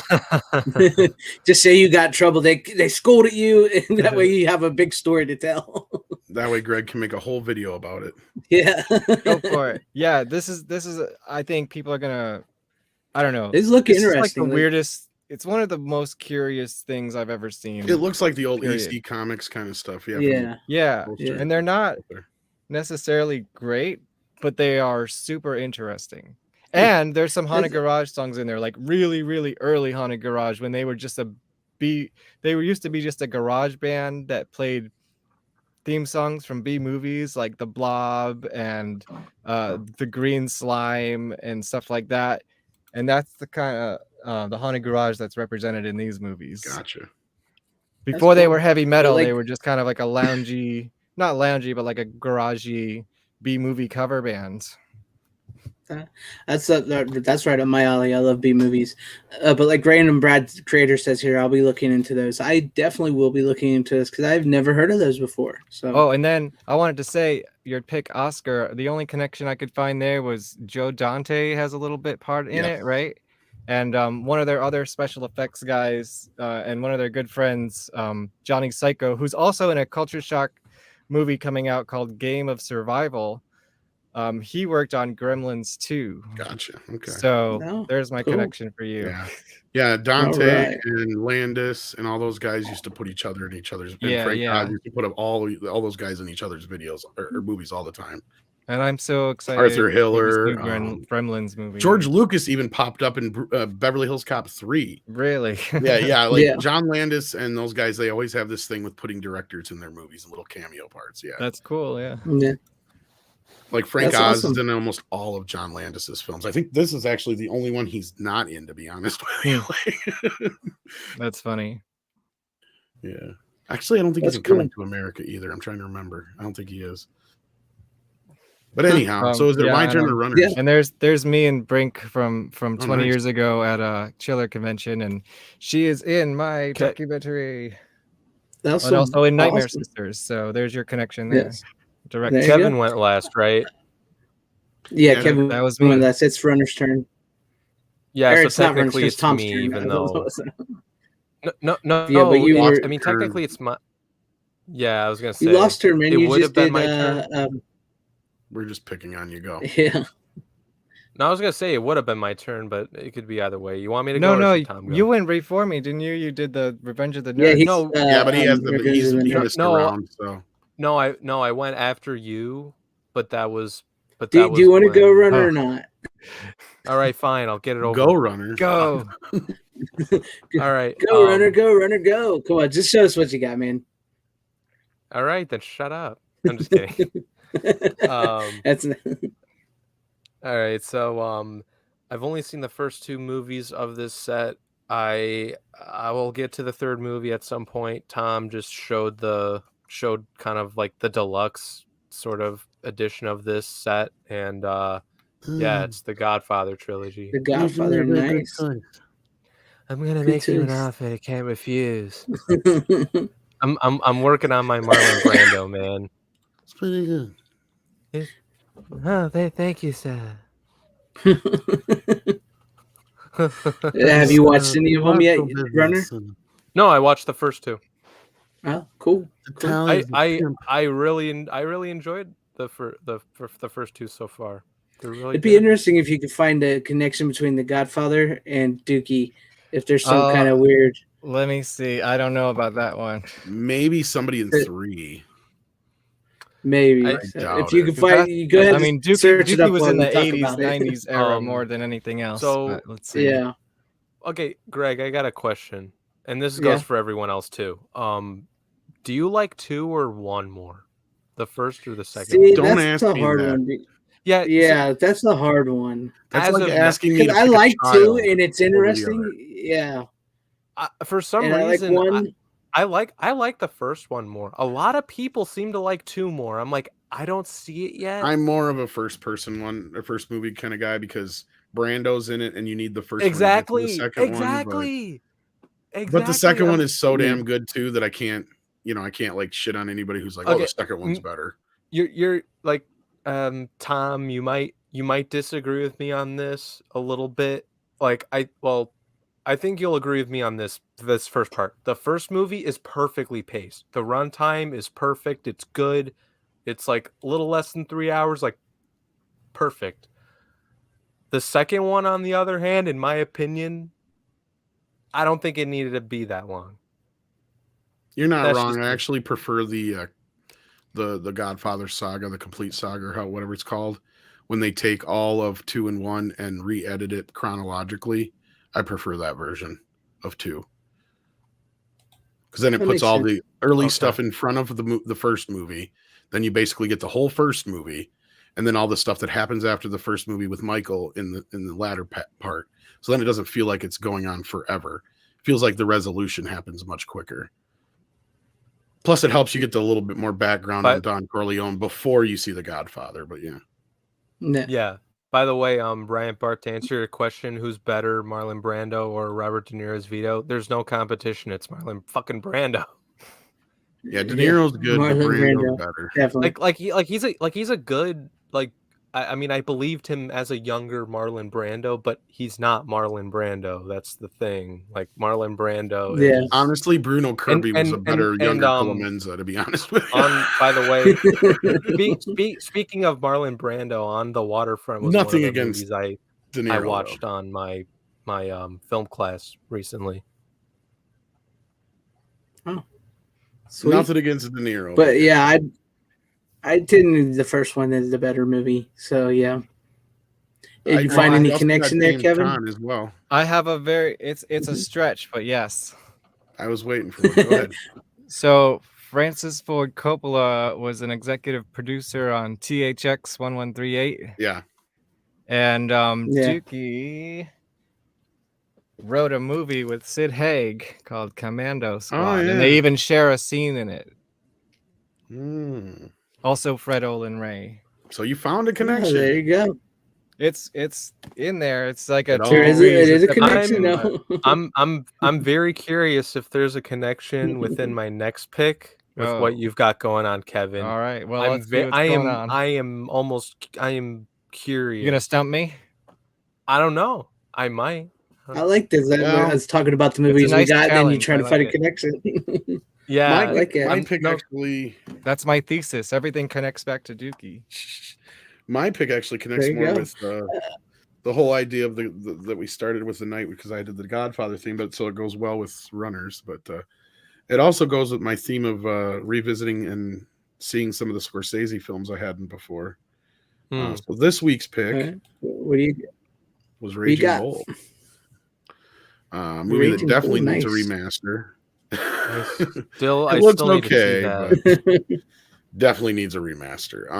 Because it's a very old Blu-ray. Other than that, though, great Blu-ray for the times. A lot of great special features. Got a lot of love. It's not like the movie has never gotten enough love. But Hey, hold on. no, it's a great movie. I know. Not I know. in its top 5, but It's a good. most It's a good people one. voted It's the best film of the '80s. I don't know about that, but yeah, I don't know about that either. I know my turn has already kind of passed, but like, did you like 3? I know Tom did. Like Godfather Part 3. Okay. Did you like It's not it? the best. It's not the best. Yeah, because I haven't seen that because I only watched the first 2 with my dad. I told my dad, like, the first time I'm gonna watch The Godfather, it's gonna be with you, because he's a huge Godfather fan. He's a bigger Godfather fan than any of you guys. I don't know much about The Godfather. I mean, I don't either. I'm basically learning from my dad, because It's been a long time for me. No, because my dad knows everything. Like he loves the first 2 movies, and he hates the third one. Like anytime it's probably the least like of them. No. Yeah. Anytime I mention the third one, he's like, "Fuck Godfather 3." He'll say it to my face, like, "Oh my god." The thing is I've asked everybody who hates that movie, and there's always the same thing out of everybody, and it's the one thing they always dwell on, and it's Sofia Coppola. And I'm like, take that out of the equation. The movie is fucking amazing. And in fact, I've made the argument, and I've had people back me up that are that I feel like are very respectable in that manner, that say, yeah, there's more story that happens in Godfather 3 than happens in Return of the Jedi. And actually to resolve the storylines, because there's only 2 things that really happen in Return of the Jedi. They save Han Solo, and Luke kills his father. That's all that happens. Let's be real. Like, there's no other real story in there. We find out Leia's his sister. That's about it. But no, I'm going to get yelled at now. So no, I don't hate the film. By the way, that's the only problem with the movie. Sofia Coppola and her connection. That's it. By the way, Bryant Barth, he says don't ask Latino slant. By the way, my dad probably hates the movie more than Paulie. I guarantee. I mean, I don't hate it. It's not the best of the movie, but like Tom said, if it's really just Sofia Coppola is what people complain about. But yeah, I don't hate it, but it's not one I would go back and rewatch. I've heard a lot of people times. Coda's a good version for people who weren't big fans of it to begin with, because it makes the film feel more like the first movie in its pacing, and it ends the way that Coppola originally planned on. And I don't want to give too much of that away, because if you already know the ending, it's one thing, but it's a different way he kind of ends. Because the third movie comes with 3 cuts in the set. I personally prefer the 91 cut. Yeah, I personally prefer the 91 cut, but the extended cut. Yeah, but the Coda version has the better version of the ending and the better opening, because he recut it to where it opens like the original Godfather more so, and the pacing is more like the original Godfather, and then the ending he changed just slightly, but it makes all the difference in the whole point of the story. So again, then that's the thing, is like you could hate Sofia Coppola in the movie, but her character is so important to the film that you can't take her out. That's the problem. Like they couldn't really cut much of her shit out. Unfortunately, they tamed it down as much as possible, but And it's really just the incestual part of it that people have a problem with. Let's be real. That's the big point of contention with people.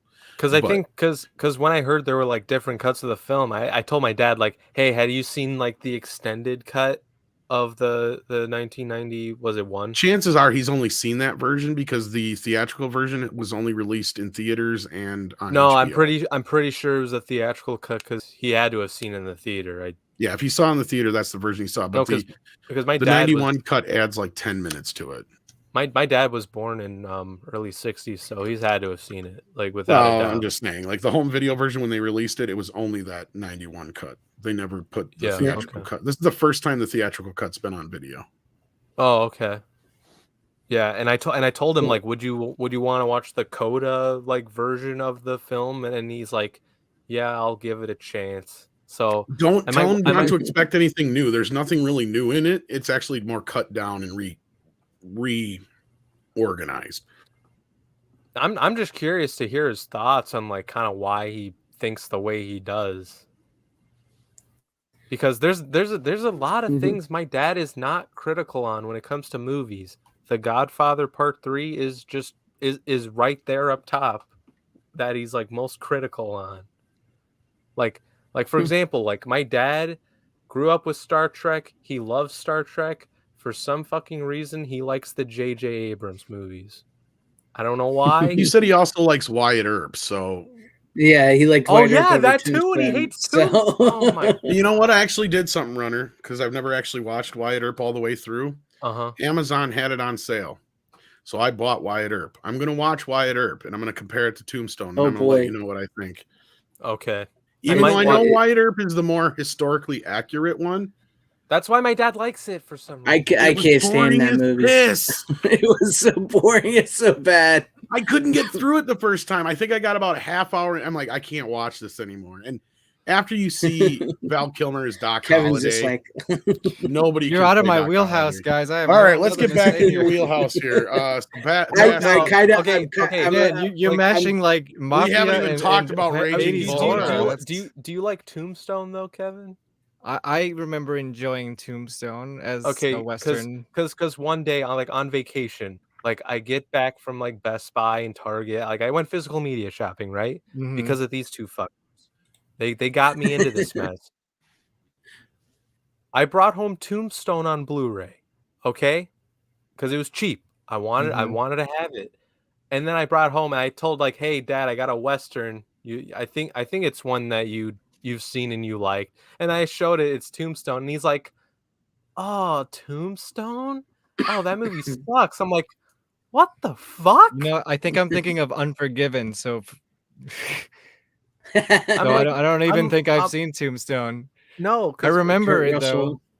Yeah, when he Westerns and mafia movies, that's like, well, unfortunately, that's the thing. Usually I do bring in a lot of B movies and stuff to talk about, like Greg, but this week I just happened to be doing my little marathon here. But at least hopefully you've heard of the last B movie I got. I don't know. Yes, we'll blow past Raging Bull here. We got one more little mafia thing to talk about here because I actually brought a mafia movie because of Tom and The Godfather and all that. So so we'll get this album pick, but then yes, my last pick I think we can all talk on. So this is my second to last pick, and it would be Casino. Oh, so I love Casino. It's one of my favorites. And plus, Sharon Stone, Dukey wrote Cold Still. There you go. So there you go. So this is a great. We already one. got it. Yeah, actually, well. It's not a Dukey connection, but I have a personal connection. Can I do that instead? Yeah, go ahead. John Turturro. Do you guys see The Night Of, the miniseries? Oh, on HBO. I have not, but I know what you're talking about. He actually had replaced. Here's mafia related. What's his name? Who played Tony Soprano? James Gandolfini. James Gandolfini. Yeah, he was originally cast and filmed for this pilot, and then he died. It was the last thing he did before he died, I believe. And so they actually had to go in and refilm all of his parts, and John Turturro took over. So it's like an interesting thing. And then they did the rest of the series with him. But one of my ex-roommates is a very bit character in that series, so that's a personal connection. Well, there you go. That was pretty cool.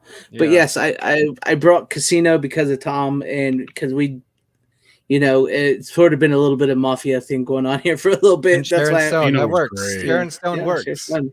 That's probably Yes. actually Sharon's best performance. Say what you will Yeah, about Basic Instinct, any of that other crap. Casino. She makes is you her- hate her so much in this Oh, movie, she is but it's such a great in it. great performance. It's just so good, and like Come the whole on, cast. You don't think Cold Steel is her best? No, it's definitely Wow, between But Cold there Steel, she is. Casino, Basic Instinct, I'm going to have to go with Police Academy 4.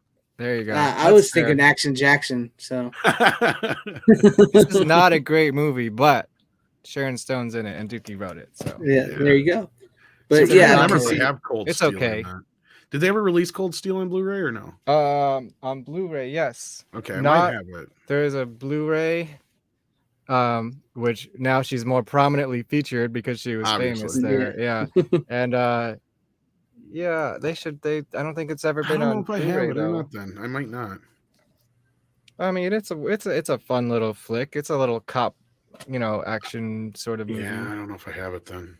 I know it Hello? sounds weird, but like It's low these guys budget. know like what I'm talking about because I have like thousands of DVDs and Blu-rays. Sure, yeah. Yo, Greg. It's not very significant. Yeah. I'll say. What was your pick? Casino. Is it the 4K? Yes, it was 4K. Casino. Oh, I had that. Had? Do you? I got that. I Oh. got that. I haven't seen the movie yet, but I bought it so I can watch it. It's a masterpiece. It's a great flick. Based on a true story. It's And just such a got- great and cast. it's got Sharon Stone, so It's Yeah, like a that's- spiritual sequel to Goodfellas. Yes. that's It another is. movie I need to see. You still ain't seen Goodfellas? No. As far back as I can remember, see, Runner this was is- never this is the- any good. See, this is the fucked up thing about me. When it was on Netflix at the time, I had it on my list, and I there was one day I'm like I meant to watch it one night, but then I was like, I'm too tired. It's a long ass. See, there's your movie. thing. I'm gonna wait. This is What the the physical fuck makes media me so show. funny? Right. Funny like a clown. Is Goodfellas even on 4K? Oh yeah. Yeah, Oh, Tom it just is? showed it I last showed week. it like the week before or whatever. Yeah. Last week he had Oh, the you did? 4K steelbook.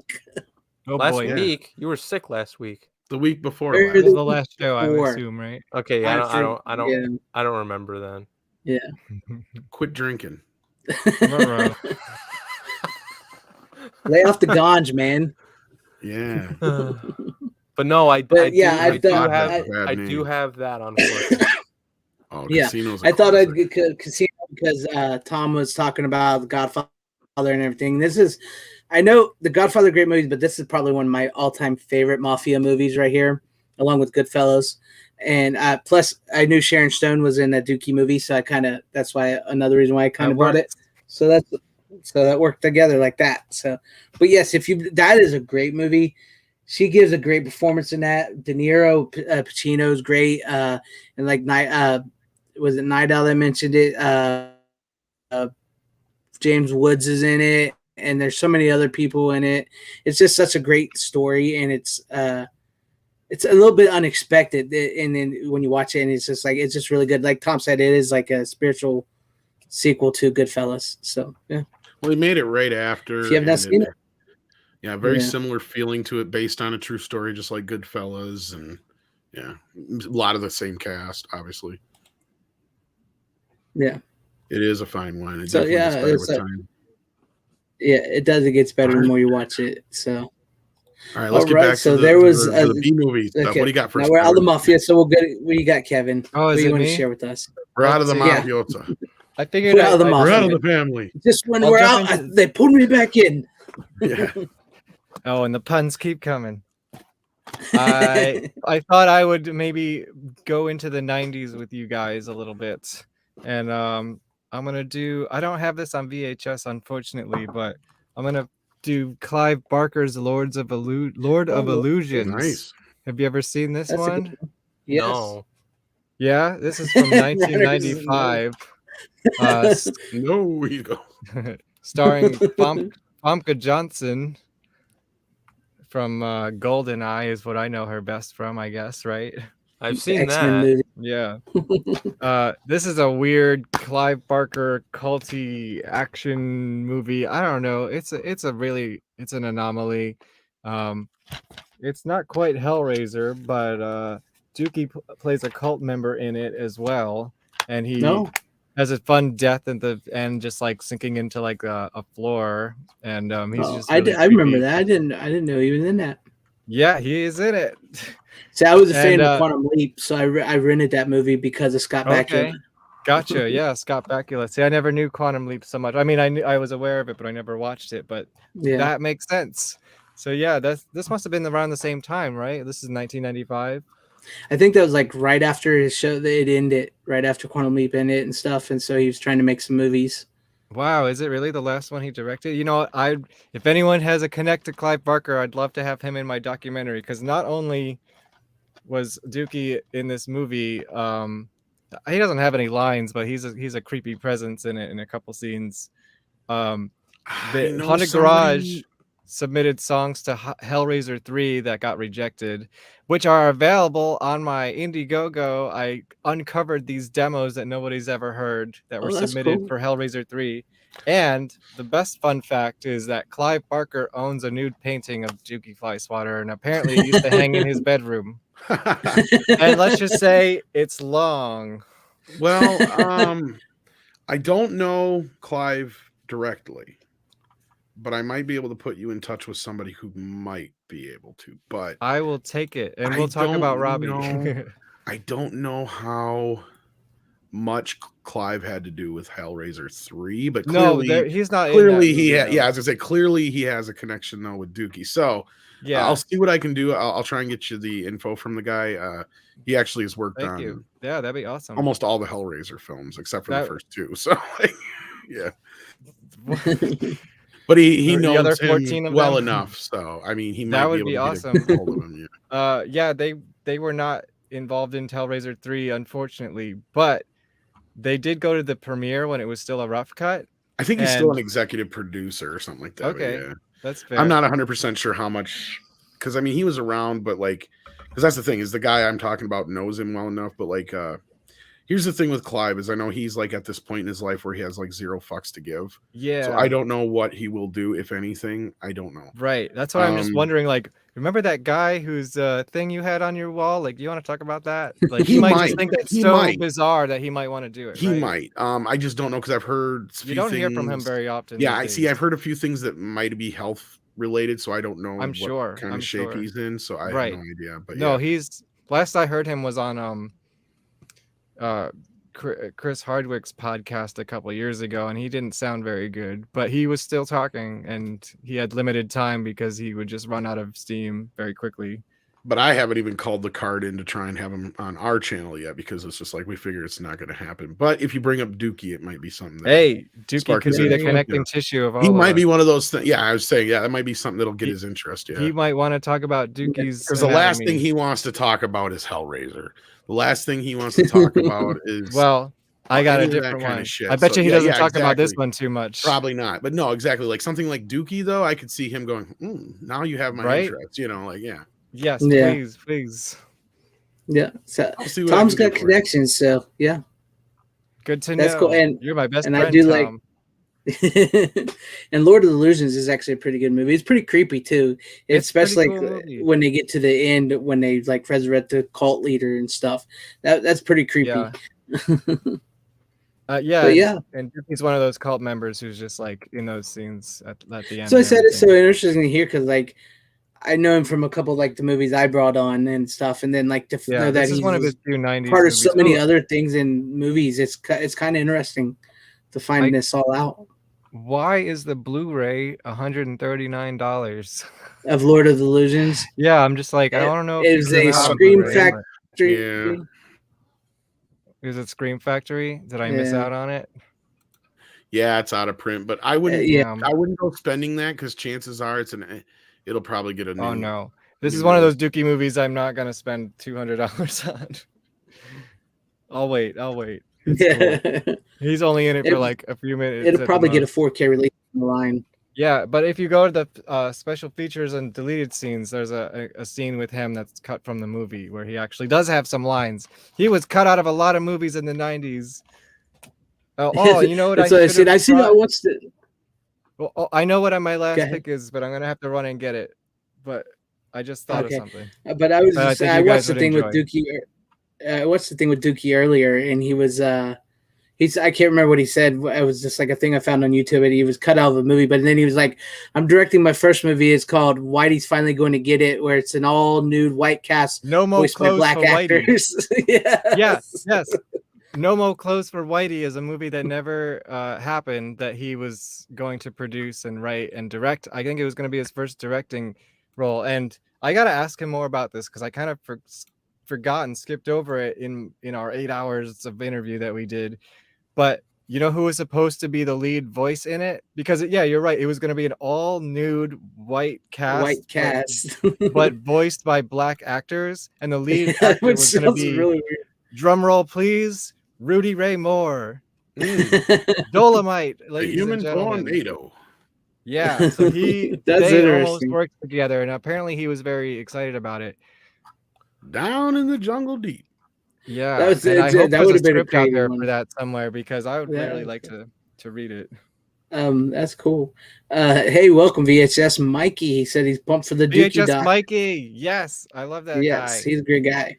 But if you need to run and go get your pick, go ahead and sure, go get it. But and also check the if you know how to check the private chat, check private chat for you.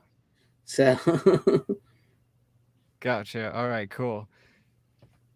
All I don't want to miss another pick, but I was gonna say maybe I can do mine real quick. Maybe I'm sure it's a Zack Snyder movie. It's not. Oh, that's right. You don't have any left.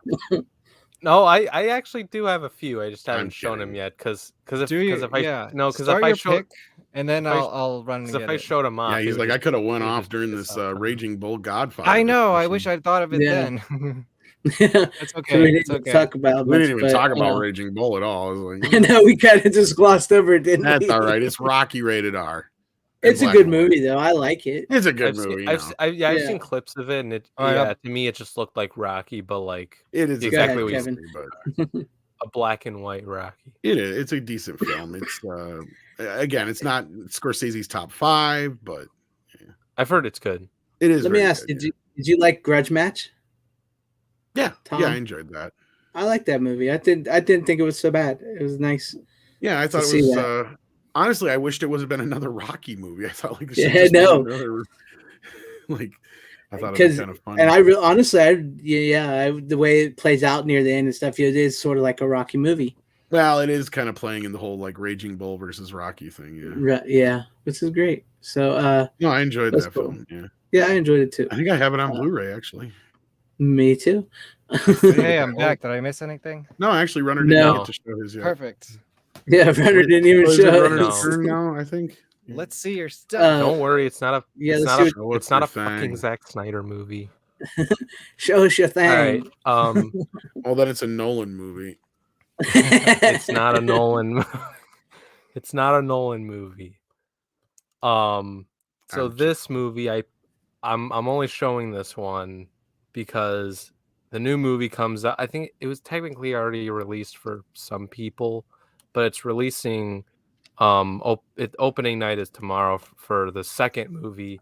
I own the first movie, and that is Sonic the Hedgehog. Nice. In 8 pretty bits. good movie. I haven't seen it yet, but I'd really like to. I love Jim Carrey.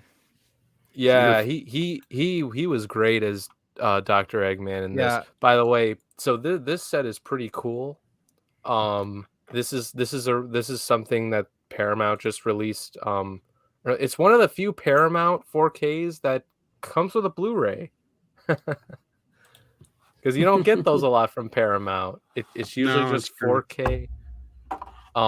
So this comes with a mini steelbook with it. If you ever seen any of those, there's a lot. Mini steelbook for the digital copy or something. Yeah, it's for the digital copy. So Mm. You open this thing up, and there you go. Mini steelbook. That's a big waste for a digital copy. It is. It really is. That's what I said. I was like, holy shit. I mean, it's cool that this is like a mini steelbook because I mean, I never even heard of them until this, and I guess some people collect them, but I'm just like, That's like, the first, really? yeah. So then it comes with like this comic, I think it's a comic. Yeah, it's a little comic book. So Nice. it comes with that. It comes with these like prints. I haven't opened up the wrap, but it comes up. It's like prints of all the characters. There's And this was Sonic. like a regular release that they put out in like a store. Just recently, yeah, to promote the second film. Yeah, this was a most recent thing. I think that the they 4K did. and the Blu-ray are exactly the same as the original. It's just the new swag. Yeah, exactly. I only bought it just for the shit that it had, because why not? And yes, and this is the normal, just the standard, yeah, just the standard 4K that you get for cheap. Because I think I got movie though. I have a I stupid question about physical media. So I don't have a 4K TV, so I don't have any 4Ks. But are those different than Blu-rays? Technically, 4K? yes. So like, what's the difference, and how would you do? Do they play in different machines? It's kind of like how the difference between Blu-ray and DVD was. You basically have to have a 4K player. Now you could watch a 4K movie on a regular TV as long as you have a 4K player, but you won't get to see the full. And the 4K player resolution. can play everything. Yep. And then the 4K player is backwards compatible. Yep. Gotcha. Yeah, it's just kind of like a new format. It's just a very high resolution. Yeah, I would like to upgrade at some point. But yeah, I would say, like, like the colors Kevin, tend to pop more, and you get like more Dolby filmic Atmos on some like. Yeah. it's like the quality, sound, all that sort of stuff. It really depends. Like Tom would say, like those like films that are actually like shot on film look amazing if the transfer is done right. Like for example, The Godfather, great fucking transfer. Yeah, they better be. like John Carpenter's The Thing, probably one of the best transfers yes, I've ever John seen in my Carpenter's goddamn life. The Thing. I did watch that on Blu-ray on 4K. I mean, it's a decent. It's all right. It's a good Blu-ray, but compared to the 4K. Yeah, it's Chef's definitely. kiss. I couldn't believe it when I saw. Sorry, I got one more thing I gotta grab now because like John now you got the Jim Carpenter's Carrey going. Like the 4K of The Thing looked like the kind of movie you would watch today. Like it looks that good. Right. Yeah. Why am I not surprised with VHS Mikey on that one? VHS Mikey. His name is VHS Mikey. I mean, it's in the name. Yeah, he's a great guy. He's got some great VHSs too. But yeah, but Kevin, I would say probably like do some research, see what kind of 4K TV to invest. Oh, you got him hyped up on Jim Carrey, so he's going to get something else. He's probably got. I wonder if he's going to grab like Finders Keepers. Okay. What's he? Sorry, this is just my insert. Kevin. Real quick, I was sort of telling you, like, if you're gonna get a 4K, player, TV, and all that, I would say, try to invest into it. Do your research. That's what I did. I'm like, okay, I want to get this TV because of this price. I want to get this 4K player because of this price. Maybe in a couple of years. Right now, all my money's been going into this documentary. Maybe this documentary will help you get there. Yeah. I think you're going to succeed wildly with this documentary. I really do. I hope so. I do too. Because right now, wait, the Greg, Indiegogo's a little stalled. So come on, guys. Greg, have you seen Sonic? No, I have not seen the Sonic movie yet. I think you'd like it. Watch it with the kids. It's definitely a great kids movie that adults don't feel like they're being talked down to while they're watching. No, yeah, it works really well on two levels. And Andre just reviewed the second film today and said it was better than the first one. So, and everybody I've talked to said the second one's better than the first. And it's awesome that they fixed the animation. I watched a little bit of Andre's review, and the only reason I saw the only reason I saw in the theater was because of that they respect the fans and all that by fixing the design, because oh my god, that first design was fucking it was horrible. Yeah, it was bad. Yeah, they did a good job fixing it. Yeah. By the way, is there any Sonic the Hedgehog connections to? Yeah, sort of. Exactly. That's why I needed Oh my god! I needed to disappear again. So, like I said before, Dukey and other various members of Haunted Garage would do like extra work, as part of their, I guess, day job, as you would say, in Hollywood. And one of their performers, they're called the Gorgor Girls. They're like their, you know, I guess you would say they're go-go dancers, Right. but like, you know, they're also part of the show, and they're bloody and, you know, makeup and stuff. Deborah, sorry, her name in the band was Dedra. Was in a bunch of movies. Like, you would see Dukey in like a frame or two of The Bodyguard in the background, but she was prominently featured in The Mask. Oh, and so she's one of the punk rockers in the alley when he starts doing the balloon gag and then the Tommy gun. Oh yeah, yeah. And she's the one with the mohawk. Like, she actually has lines and everything. And another movie she was prominently featured in, not directly related, but I thought you would get a kick out of it, is Kindergarten Cop.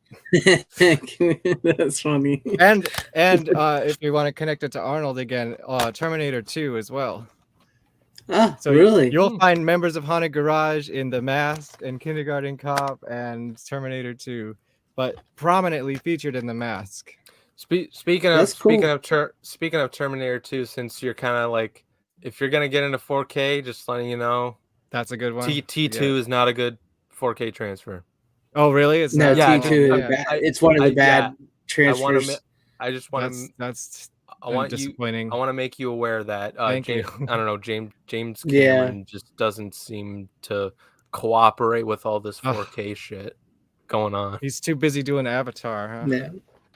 Yeah, yeah, she's one of the. Been like more. It's been more than a decade since the first one came out. The moment is over, man. Right, and the first one wasn't even that good. I know. Just think he could have spent all these years trying to fix Terminator. Instead, he let everybody else destroy it, and he's just worried about playing with blue people. Yeah, he did. Yeah, and deep sea. Yeah, and trying to kill people. I don't get it. Night, Brian Boris.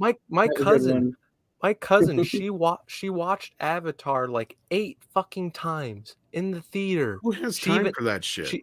I know. I saw it once just to see the 3D thing. I know. I told her, like, why the fuck? Like, why would you waste your time? And she even cosplayed as one of those blue fucking creatures. And I'm like, why? The movie is not that good. It's like, it's a shit story. And she's like, oh, I'm not watching it for the story. I'm watching it for the video. I'm like, I'm losing my mind. Like, you watch a movie for the fucking story. That's the fucking point. Yeah, she's one of the people in the bar when he comes in all naked. Yes. She's one of them. Yes. She's one of the people when she's looking him up and down. Like the visuals are like eye candy, and it's like, okay, like yeah, the world might look beautiful, but the CGI kind of sucks if you look at it with a magnifying glass. Avatar or T2? No, Avatar. Oh yeah. The T. He's still going off on Avatar. I'm sure he's. Yeah, I'm sure he's fixing it as we speak. No, the T. I mean, like, the practical effects. Oh my god! I'm just like that's good, James Cameron, right there. This CGI garbage. No, thank you. That owns which one? Tom, what's your Avatar? He says he don't know know anybody that owns Avatar. Yeah. Who? What? But Tom, what do you got for your final pick for the B movie, and then we'll get back to you, Kevin. And all right, and this is one I'm not sure if Kevin knows. I hope so. Show me a B I don't know movie. if you will or not. This is a movie that came out in 2000, and somebody that we know actually was associate producer, executive producer. I think it was associate producer. He had very little to do with the movie, but his name is in the movie, Mr. Robert Meyer Burnett. But the movie is called The Specials, and it is written by James Gunn, and it stars James Gunn, Rob Lowe, Jamie Kennedy, Thomas Hayden Church. Oh, I heard about this. Yeah, it's got also there's plenty of other comedians in it too. It's actually pretty funny. It's a lot like Mystery Men. Right, that's what it looks like. Yeah, it's pretty funny. It's very, very low budget though, like extremely low budget. But considering the cast, I mean, it almost feels like it was cast. Yeah, it almost feels like it was a pilot episode for like a TV show. It's weird. But yeah, like you can kind of see where James Is it to Gunn play and all like on these the guys- Expendables? No, well, it's Melissa way Joan before Hart. them. Yeah, Melissa Joan Hart has a very brief cameo. I had It's- never heard of this one, but I Really? love James Gunn. Yeah, and it's definitely tongue in cheek. It's not as dark as a lot of his other stuff. He wrote it. He didn't direct it, but he wrote I it. like James Gunn, but I'm not like a huge fan of him as much as like a His lot brother's of in other it people. too. Yeah, his All right, well, I brother's have actually a few connections already. So actually both of his brothers are in this. Believe it or not, because he has another brother that most people normally don't see too often. Oh, really? I But didn't know that. So is it Sean Gunn? no, the other one Sean. too. There's Sean Yeah. and Okay. him, but yeah, Sean is actually in it. He's fucking hilarious. Sean's like the best part of the movie. I He love plays an yeah, alien Suicide who's- Squad, great stuff. Did you He's- watch Peacemaker? That was fun. Yeah. No, I hated the character in the Suicide Squad, so I was like, nope. It's a fun watch. I listen. I'm a Zack Snyder fan. I'll fucking Yeah. say it, assholes. And I hate what they did in the very last episode where they just made a complete joke out of the Justice League. I don't. No. Someone had to do it. Yeah. Well, I mean, I blame the execs more, but I'm not gonna give James Gunn a pass for that. Wow, so sensitive. Because it's James Gunn. But I mean, listen, Man, like, the DC listen, universe needs a lighter side, so he is. I'm that. fine. I'm fine with I'm fine with the lighter side. It's just I like his. I guess humor- Shazam was. Shazam was good. Yeah, I like. I liked Shazam. Aquaman was fine. What else? Wonder Woman 84 sucked ass. Well, guess who was? Did you ever see the pilot of The Flash from 1990? Oh yeah, the original series Flash. Guess who's Yes. in that? Dukey? Dukey Flyswatter. Is he in there? Yeah, he's one of the. I was gonna say Mark. I was gonna say Hamill, he's one of the 'cause bikers or whatever. Yep, he's one of the biker gang. I was gonna say, wasn't Mark Hamill Oh, that's Trickster cool. in that? That was later on. Yeah, later so on. technically, later on. technically, Dukey's in the DC universe, I guess. Technically, Because No, they're that's cool. gonna do a whole multiverse thing, right? Dukey needs Yeah. to show up. All right, I'm going Dukey to show you guys needs the to show up. trailer because I just you can't really explain this movie without showing the trailer. And, Yeah, and let's I see it. remember Greg doesn't care so much about All showing. right, go ahead. Let's see the specials. Yeah, I don't care. Go ahead. It's a Red Band trailer.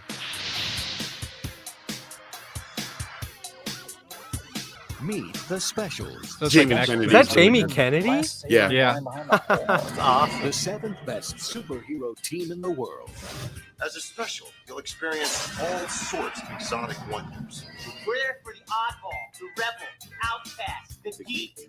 You're a deadly girl. You're flower head. They've made mistakes. Don't pull yet. I'm not gonna pull. Is that a maxi pad on his face? They've been misunderstood. Are you Minuteman? Minute man. Do I look like a soldier from the Revolutionary War? No. I turn small. Think. Superpowers come Was that super Jenna Fisher? responsibility, damn it. Yeah. That's clever. Okay. Love your outfit. And just when everybody was about to make them famous, I love they were screwed. Here comes Mrs. Indestructible. There's the special. He's a special just for me. I'm black. I think you have vaguely African features. As of today, we are no longer. Tell us what's wrong. What's That's not. Beyond the fact that you're screwing my wife? Now, The stroke broke us apart. Ted, you need therapy. these underdogs must face their fears, You're the one that needs therapy. fall in love, I'm going back to my place. I'm gay. Mother. and find the courage to be. Yeah, Sean's the heroes best in part of their this. own special way. He's playing an alien. He's playing an alien who is trying to do his best impression of a Original human. comedy. I extracted this from an 83-year-old He kind of looks like Caucasian man. Brainiac. Here we go again. It's a pretty good one. Rob Lowe, Jamie Kennedy, Thomas Hayden Church, and Melissa That's funny. Joan Hart. I don't even know why they gave her a starring thing. Useless specials. Name recognition. Yeah. Except Mr. Smart, he's a washout. The specials. Those pants make you look like you don't have any pop. I know that.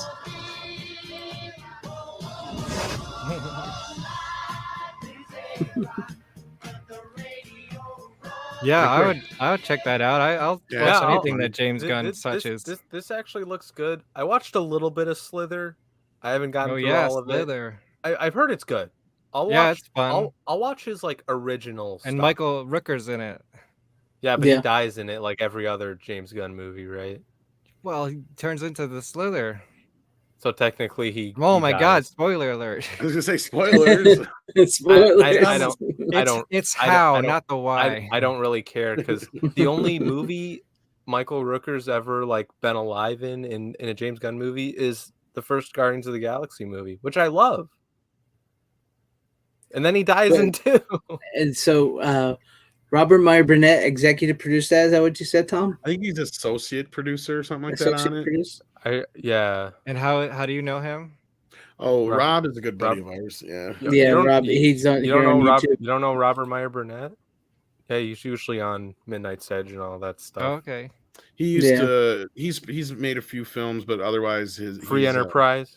He's produced a lot of Blu-ray and DVD things back in the day, and Gotcha. Yeah. Well, my James Gunn connection is, of course, Trauma. Hey! These Must Die, starring Dukey Flyswatter. And, of course, you know, Uncle Lloyd's. We're going to be interviewing him later this month. And he was, of course, in, you know, all of James Gunn's stuff in the background somewhere. Yeah. And I have my Tromeo and Juliet DVD signed by Lloyd Kaufman from about 20 years ago at a Chiller convention. And that was James Gunn's first movie. Yeah. That's a crazy movie too. Yeah. And then my other thing, although Jamie Kennedy wasn't in Scream 3, well, yes, because he left that video too. Yes, he was. Yeah. Okay. Yes. Jamie Kennedy connection. One of the current members of Haunted Garage, not the classic lineup, but the revival, which put out this Slender Man album. He's actually in Scream 3 as a bit part. Oh, interesting. Guitar player Eric, who's also a co-producer on this documentary. Oh, cool. Interesting. Cool.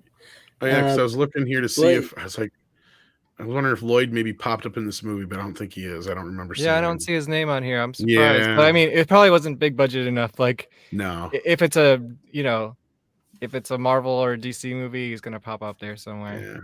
But I see Robert was in the film here. He is one of the hazmat recovery team. I didn't know that. He didn't tell me that. But yeah. Very good. But that's it. I've never seen that one. I'm It's a fun movie. I mean, like I said, it's very low budget. Very low budget, so keep that in mind when you watch it. But I see that. It was a lot of fun. Low budget movies is right in my alley. So yeah, I think we're good here with the low budget movies. Yeah, I think it was like, if you look at it this way, because it's not nearly as dark as other James Gunn films. It's more like you can kind of see the roots of Guardians of the Galaxy here. Right. Yeah. Especially like with that didn't he write dance and the Scooby Doo music too? and- Like that's kind yeah, of, he did write Scooby Doo and Scooby Doo. There you go. Yeah. But that's a good one. I'm definitely gonna have to check that. It's funny. I might watch that because Jamie Kennedy's in it and I really like him in the Scream movies. He's one of the best parts in this too. Yeah. Okay. But like I said, Yeah. Sean steals the show because he's playing this alien. No, who's trying to do his best impression of a human. I It's recently hilarious. found out. I recently found out that Jamie Kennedy like runs a YouTube channel. Like I did not know that till now. I want to watch that documentary he made about himself too. I never saw it. I think I've seen that. I watched like a few of his movies, but it's like not movies. The videos he's made, and I watched the one where he's reacting to the scene of him in class about the whole sequels debate on Scream 2. You mean in the video store? No, that's the first Oh. movie. I'm talking about the second Okay. movie where he's in college. And Gotcha. and he's making the argument that sequels suck and all that. Right. The first one is about. Don't they talk about The Godfather? Yeah, he gives they out his do. Marlon Brando impression. Yeah, they talked about Godfather 2, Terminator 2, Aliens, all that stuff. Well, funny. If you in the video store sequence in Scream 1, if you pause it right after the moment where he goes, "Everybody's a suspect," you see a Green Jelly Three Little Pigs poster. So Green Jelly is part of the you Scream see it universe. if you pause it There you in go. one and shot. Dukey Flyswatter was on that. There's a Clerks poster too. There's a lot of Miramax movies in that movie. Yeah. Yeah, there's a lot of Miramax in that one. But there was That makes sense. something else Clerks related in Stumacher's house. Yeah, he's got the video. Yeah, the video, exactly. I was like, Oh. there's another Clerks thing right Yeah. there. Wait, real quick, what did everyone think of the new Scream movie? Thumbs up or thumbs down? I still haven't seen it. You still avoided it, Greg? Tom, is it bad for you? Yeah, I've been I been didn't like it meaning to very watch it, but I just can't. I've lost interest in it. Dude, but I gotta see it. I gotta see it. Greg, fucked up. Greg, the Scream stream, dude. Yeah. It's gotta happen. I know. I've been meaning to watch it because I've been wanting to do the Listen, Scream stream. listen, I love listen, Scream. like, I love listen. Scream. Yeah. Scream 4 was the Listen, logical the ending. first three are the only ones that kind of matter to me. I didn't hate 4. I don't hate 4. like. I just don't think it's great. Like, I love it as this nice little kind of envelope on the end saying, like, because the whole point. No, the ending's good. The ending. The whole is good. point is like, well, not just the ending, but I mean like a ending to the series. Because like the whole point of it is like remakes suck. You'll never. Yeah. And that's kind of the whole point of it. And Yeah. I love that little aspect of it because it already says what this new fucking movie's trying to say, only better. Right. Like, That's we what I already did figured. this. I thought they were gonna go way more meta, and they just really didn't at all. No, I mean, listen, it was. They need to do like a new Nightmare version of Scream, where it's like there's a killer on the set of the new Scream movie. Exactly. Yeah. That'd be And fun. the characters are playing themselves. The actors are playing themselves. I say they should have just left it alone. Yeah. Without Wes Craven, Also it that. doesn't have the magic. It's not the Yeah. same. No, Yeah. I mean, listen. If these like the directors, like, they came out and said, like, hey, like, we became filmmakers because of Wes Craven. It's like, after watching this, I don't see It doesn't it. make you a great filmmaker. No, I'm just saying. Yeah. I know. Well, you can't first of all make a movie where you tell where the basic plot line or the message of the movie is the fans are the fucking problem. Right. First of all, that is the worst thing you put Yeah. in a movie. Why? Because it's targeting you. Just in general, any fan. No, in like general, any, yeah. like any of, like, Yeah, any listen, fans. Yeah, they you- mention- yeah. they men- they culture, mention though. it. That They mention horrible it. They idea mention that it when fans they- only love the first film. It's like that's not true either. When they all meet, Yeah. like, outside of the high school, one of the first things they talk about is toxic fandom, and I'm like, oh fuck. They should be talking about the Toxic Avenger. Yeah. Yeah. That's more Scream. You're right, Kevin. That's Yeah, more in line. Yeah. And I hate the thing that they did in Scream 4 where it's like almost every new character's got to be related to someone. They amp that up in this movie, and it's like the twins have to be stupid. like, it's like Randy's like niece and nephew. I'm just like, It's horrible. And it's not much of a Why? spoiler because you don't really care about it while it's happening. no, okay, Yeah. and Tom's mentioned this before.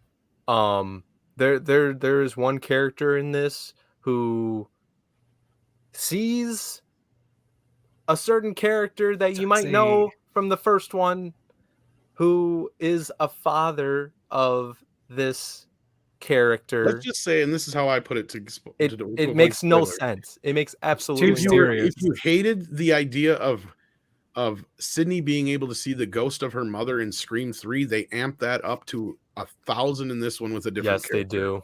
Yeah, Yeah. And it is stupid. You gotta yeah. watch it just to be caught up on the culture, but like it's not a great movie. I'll say this: the de-aging on this certain character did not look great either. Shh. I still haven't seen it yet, but Don't I'm read gonna the show. IMDb. Greg, just fucking watch it. I'm So I gonna can put a breakdown. I'm gonna watch because I'm watching Star Trek on Paramount Plus and everything. So Honestly, you know, if the movie would have really gotten me, would have been if when they called Sydney and she'd be like, "No, that's good, thanks, I'm out," and she just wouldn't have- like that's the thing is nobody has any reason to be there except for Gail. None, nobody. Yeah, and I respected Dewey at first Yeah. morning. He's like, "No, fuck it, I'm out." Like that's Like, right. You tell him, fuck that noise. You got stabbed too many times. yeah. Here's the thing: it was a waste of Nev Campbell, and I like Nev Campbell a lot. Of but course. yeah, Wild Thing. Oh yeah. But she has even less of a reason for being in this movie than the fourth film. At least there was a reason for her to be there in the fourth film. This movie, you're like, why in the hell are you there? You have children.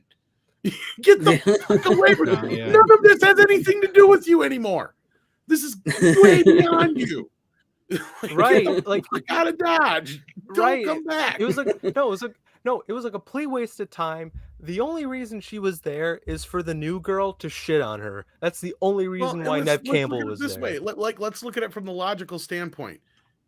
Why would you show up when clearly one of the main reasons the killer's doing this is to draw your ass out of hiding?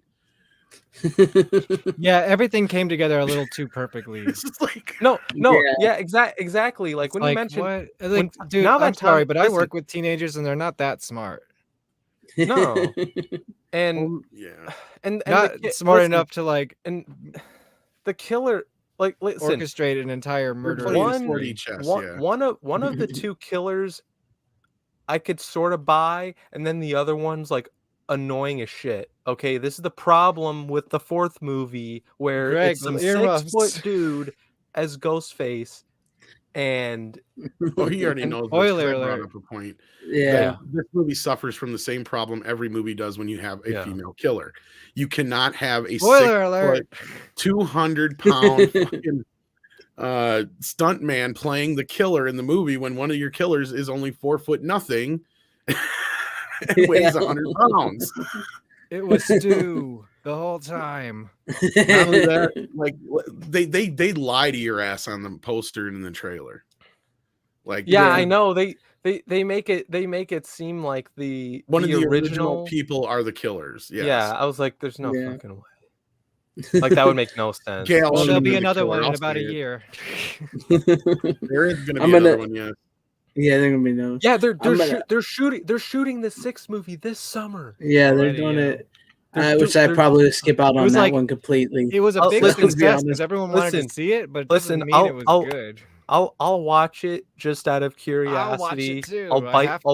I'll bite the bullet again. I'll see it in the theater. Because here's the thing, I recently got into the Scream franchise and I fucking love it. I saw Scream in the movie theater. Like the first one? The first one. Because I watched those two. It was revolutionary. No, I watched those two documentaries recently from that Blu-ray set that I got, and holy shit! I need like that. That one documentary, the first one, so fucking good. I haven't seen it. I gotta see that. No, it basically gives you like how Scream was made, how Kevin Williamson came up with the concept. It's kind of dark, but it's cool at the same time. How they kind of got Wes Craven involved. Because he turned it down twice. Wow. Yeah. Wes Craven turned it down twice, and they got one of their other picks were George A. Romero and Sam Raimi. Those two were out. And then Wes Craven was the other one. Oh, it would have been a terrible George Romero. There's a movie. director in there you're missing, I believe. Yeah. They didn't mention any other director, I don't think. They don't because there were several directors. Who was it? But I believe they approached Tom McLaughlin as well. On that one, and a few other Jason Lives. I mean, like it.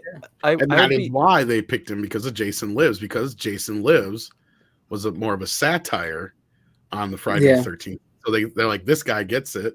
If they couldn't get Wes Craven, Well, Wes knocked it out of the park. No, I was gonna say Wes Craven was fucking perfect. You know, I mean, I'm a huge Sam Raimi fan, so it would have been kind of interesting to see what his style of Scream would be like. It probably wouldn't have been as satisfying in my opinion, just because it's like it'd have been a bit more gonzo. Like, because here's the thing, like Sam Raimi gets more into like the supernatural stuff, whereas in the first two Screams, if you don't count that little part in the third where Sidney goes fucking nuts with all the supernatural stuff, like Scream really isn't all that supernatural. No, it's very reality. Yeah, it's very real, and it should stay that way.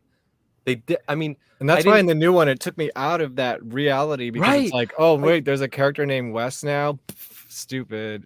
There's an Elm Street or whatever. It's like, come on, dude. Like, now you are becoming the movie that they were making fun of. And I didn't like any of the new characters. At least, say what you will about 4. No, I didn't care about any of them. I liked the one girl in 4 that ended up living, the short blonde-haired girl. Sure, yeah, I liked her, and a couple of the other kids weren't too bad. So like that one, and they even had the Culkin kid in it and shit. So you know, He was great as like the internet film nerd. The only character I gave a shit about in the new movie was Jenna Ortega's character. Yeah. The little girl. That's fucking it. That's it. That's the only fucking character I cared about. Like, I'm just like, you know what? I really hope this little girl's okay. You know, it kind of makes no sense. Like, she's like a 10-year-old. I mean, I think she's about my age. She's but 19 like, or 20, yeah. Yeah, like she's about my age, but like, but the thing is like, you know, she looks like a 10-year-old girl. It's like, and she gets stabbed by Ghostface in the beginning. It's like, she should be fucking dead. Like, well, not only that, her sister is the worst part of the movie. She would be losing so much blood. Honestly, I don't care. The beginning is arguably the best part of the movie. That's not saying probably. much. I like the reference to the Babadook. I have a funny story about that. Oh yeah. Best thing I can say about the Babadook film is, even though it's like the longest of the Scream films, it does clip along. As bad as it is, it doesn't feel like you're dragging through the movie. It does. I mean, the movie does happen quickly, but you What's just the new one? I don't know. I thought it dragged a little bit. Did it for I thought you? It was way too serious. Well, yeah, that's the. Well, it was too. They could have cut. I was trying to be positive. Like every other scene is like, wow, I haven't seen you in 20 years. That's How true. are you? And it's like, maybe that's up. why I didn't notice. Go to the because high I was school. like, I don't know. I have to rewatch it again. I don't want to. Yeah, I have to get to it so we can talk more about it. But I'm going to go ahead and show my last pick for the night, and then we'll close it down. Bring it home. I'll give it a second chance too. Maybe I when plan the on next watching one's this about to thing. come out, I'll watch it again. But It just came out yesterday, I think. On Paramount, or no, on No, on Blu-ray video. 4K. Yeah, on 4K and Blu-ray. Yeah, it's But been on yeah, I've been meaning to watch, because I've been wanting to watch that and the Star Trek. But we'll get that. But my final pick of the night is a documentary, Wolfman's Got Nards. I got that, but I haven't watched it. This is a great documentary about the Monster Squad and the fan base. If you have not seen this, I would definitely give this a watch, because it touches on so much that like you don't realize so many people love this movie as much as you loved it. And it was just so interesting to see Fred Decker's thoughts on the movie.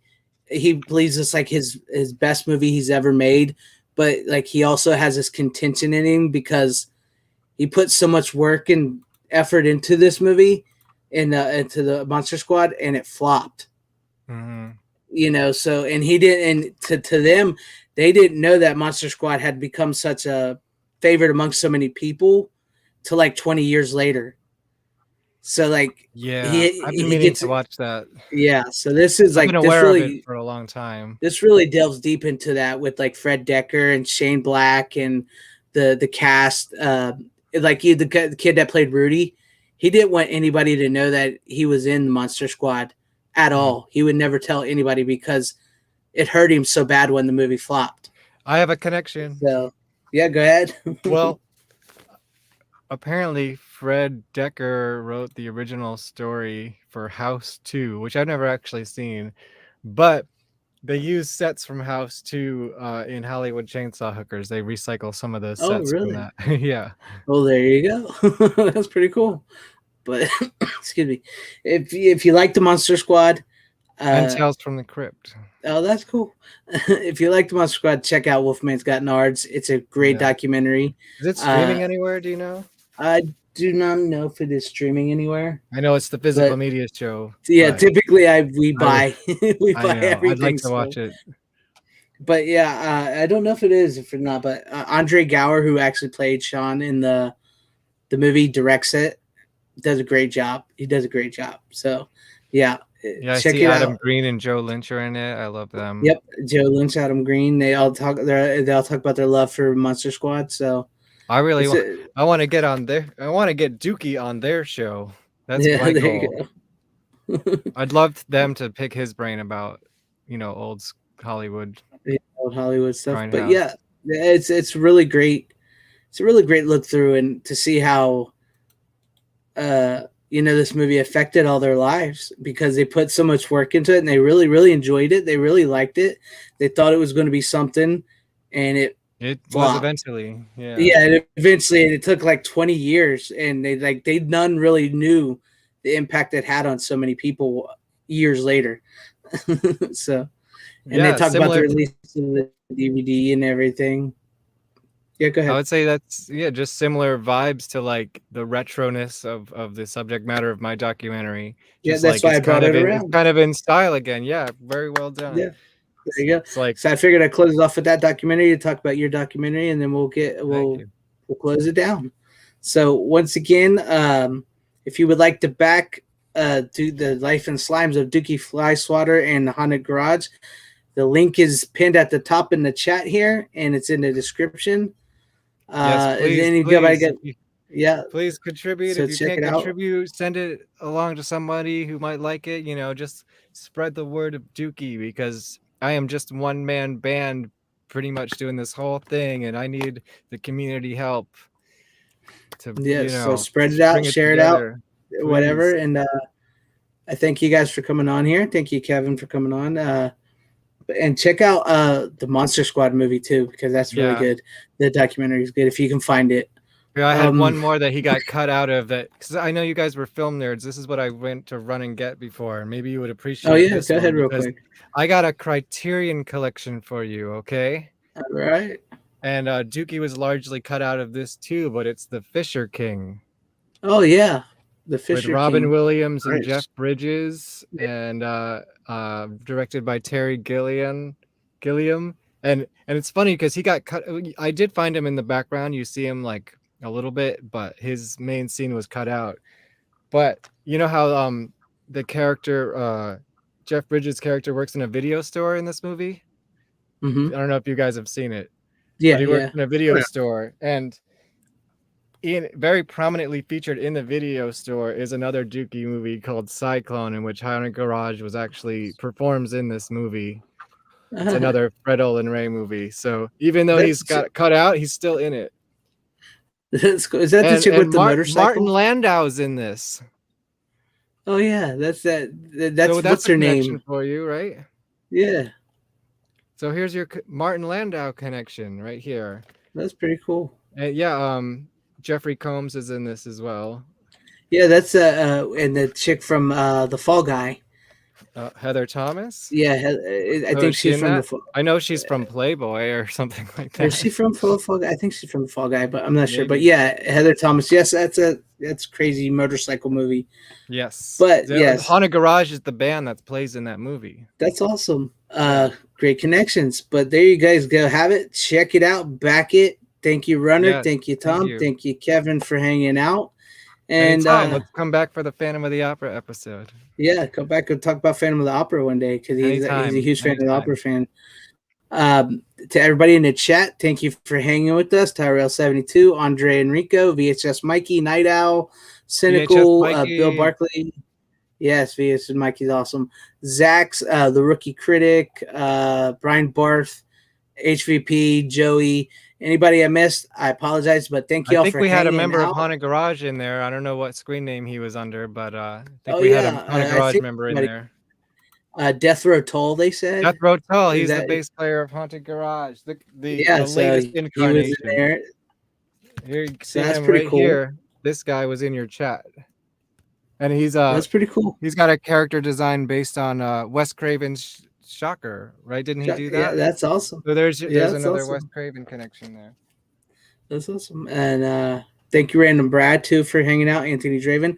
Appreciate you guys. And as we go, you know the rules around here.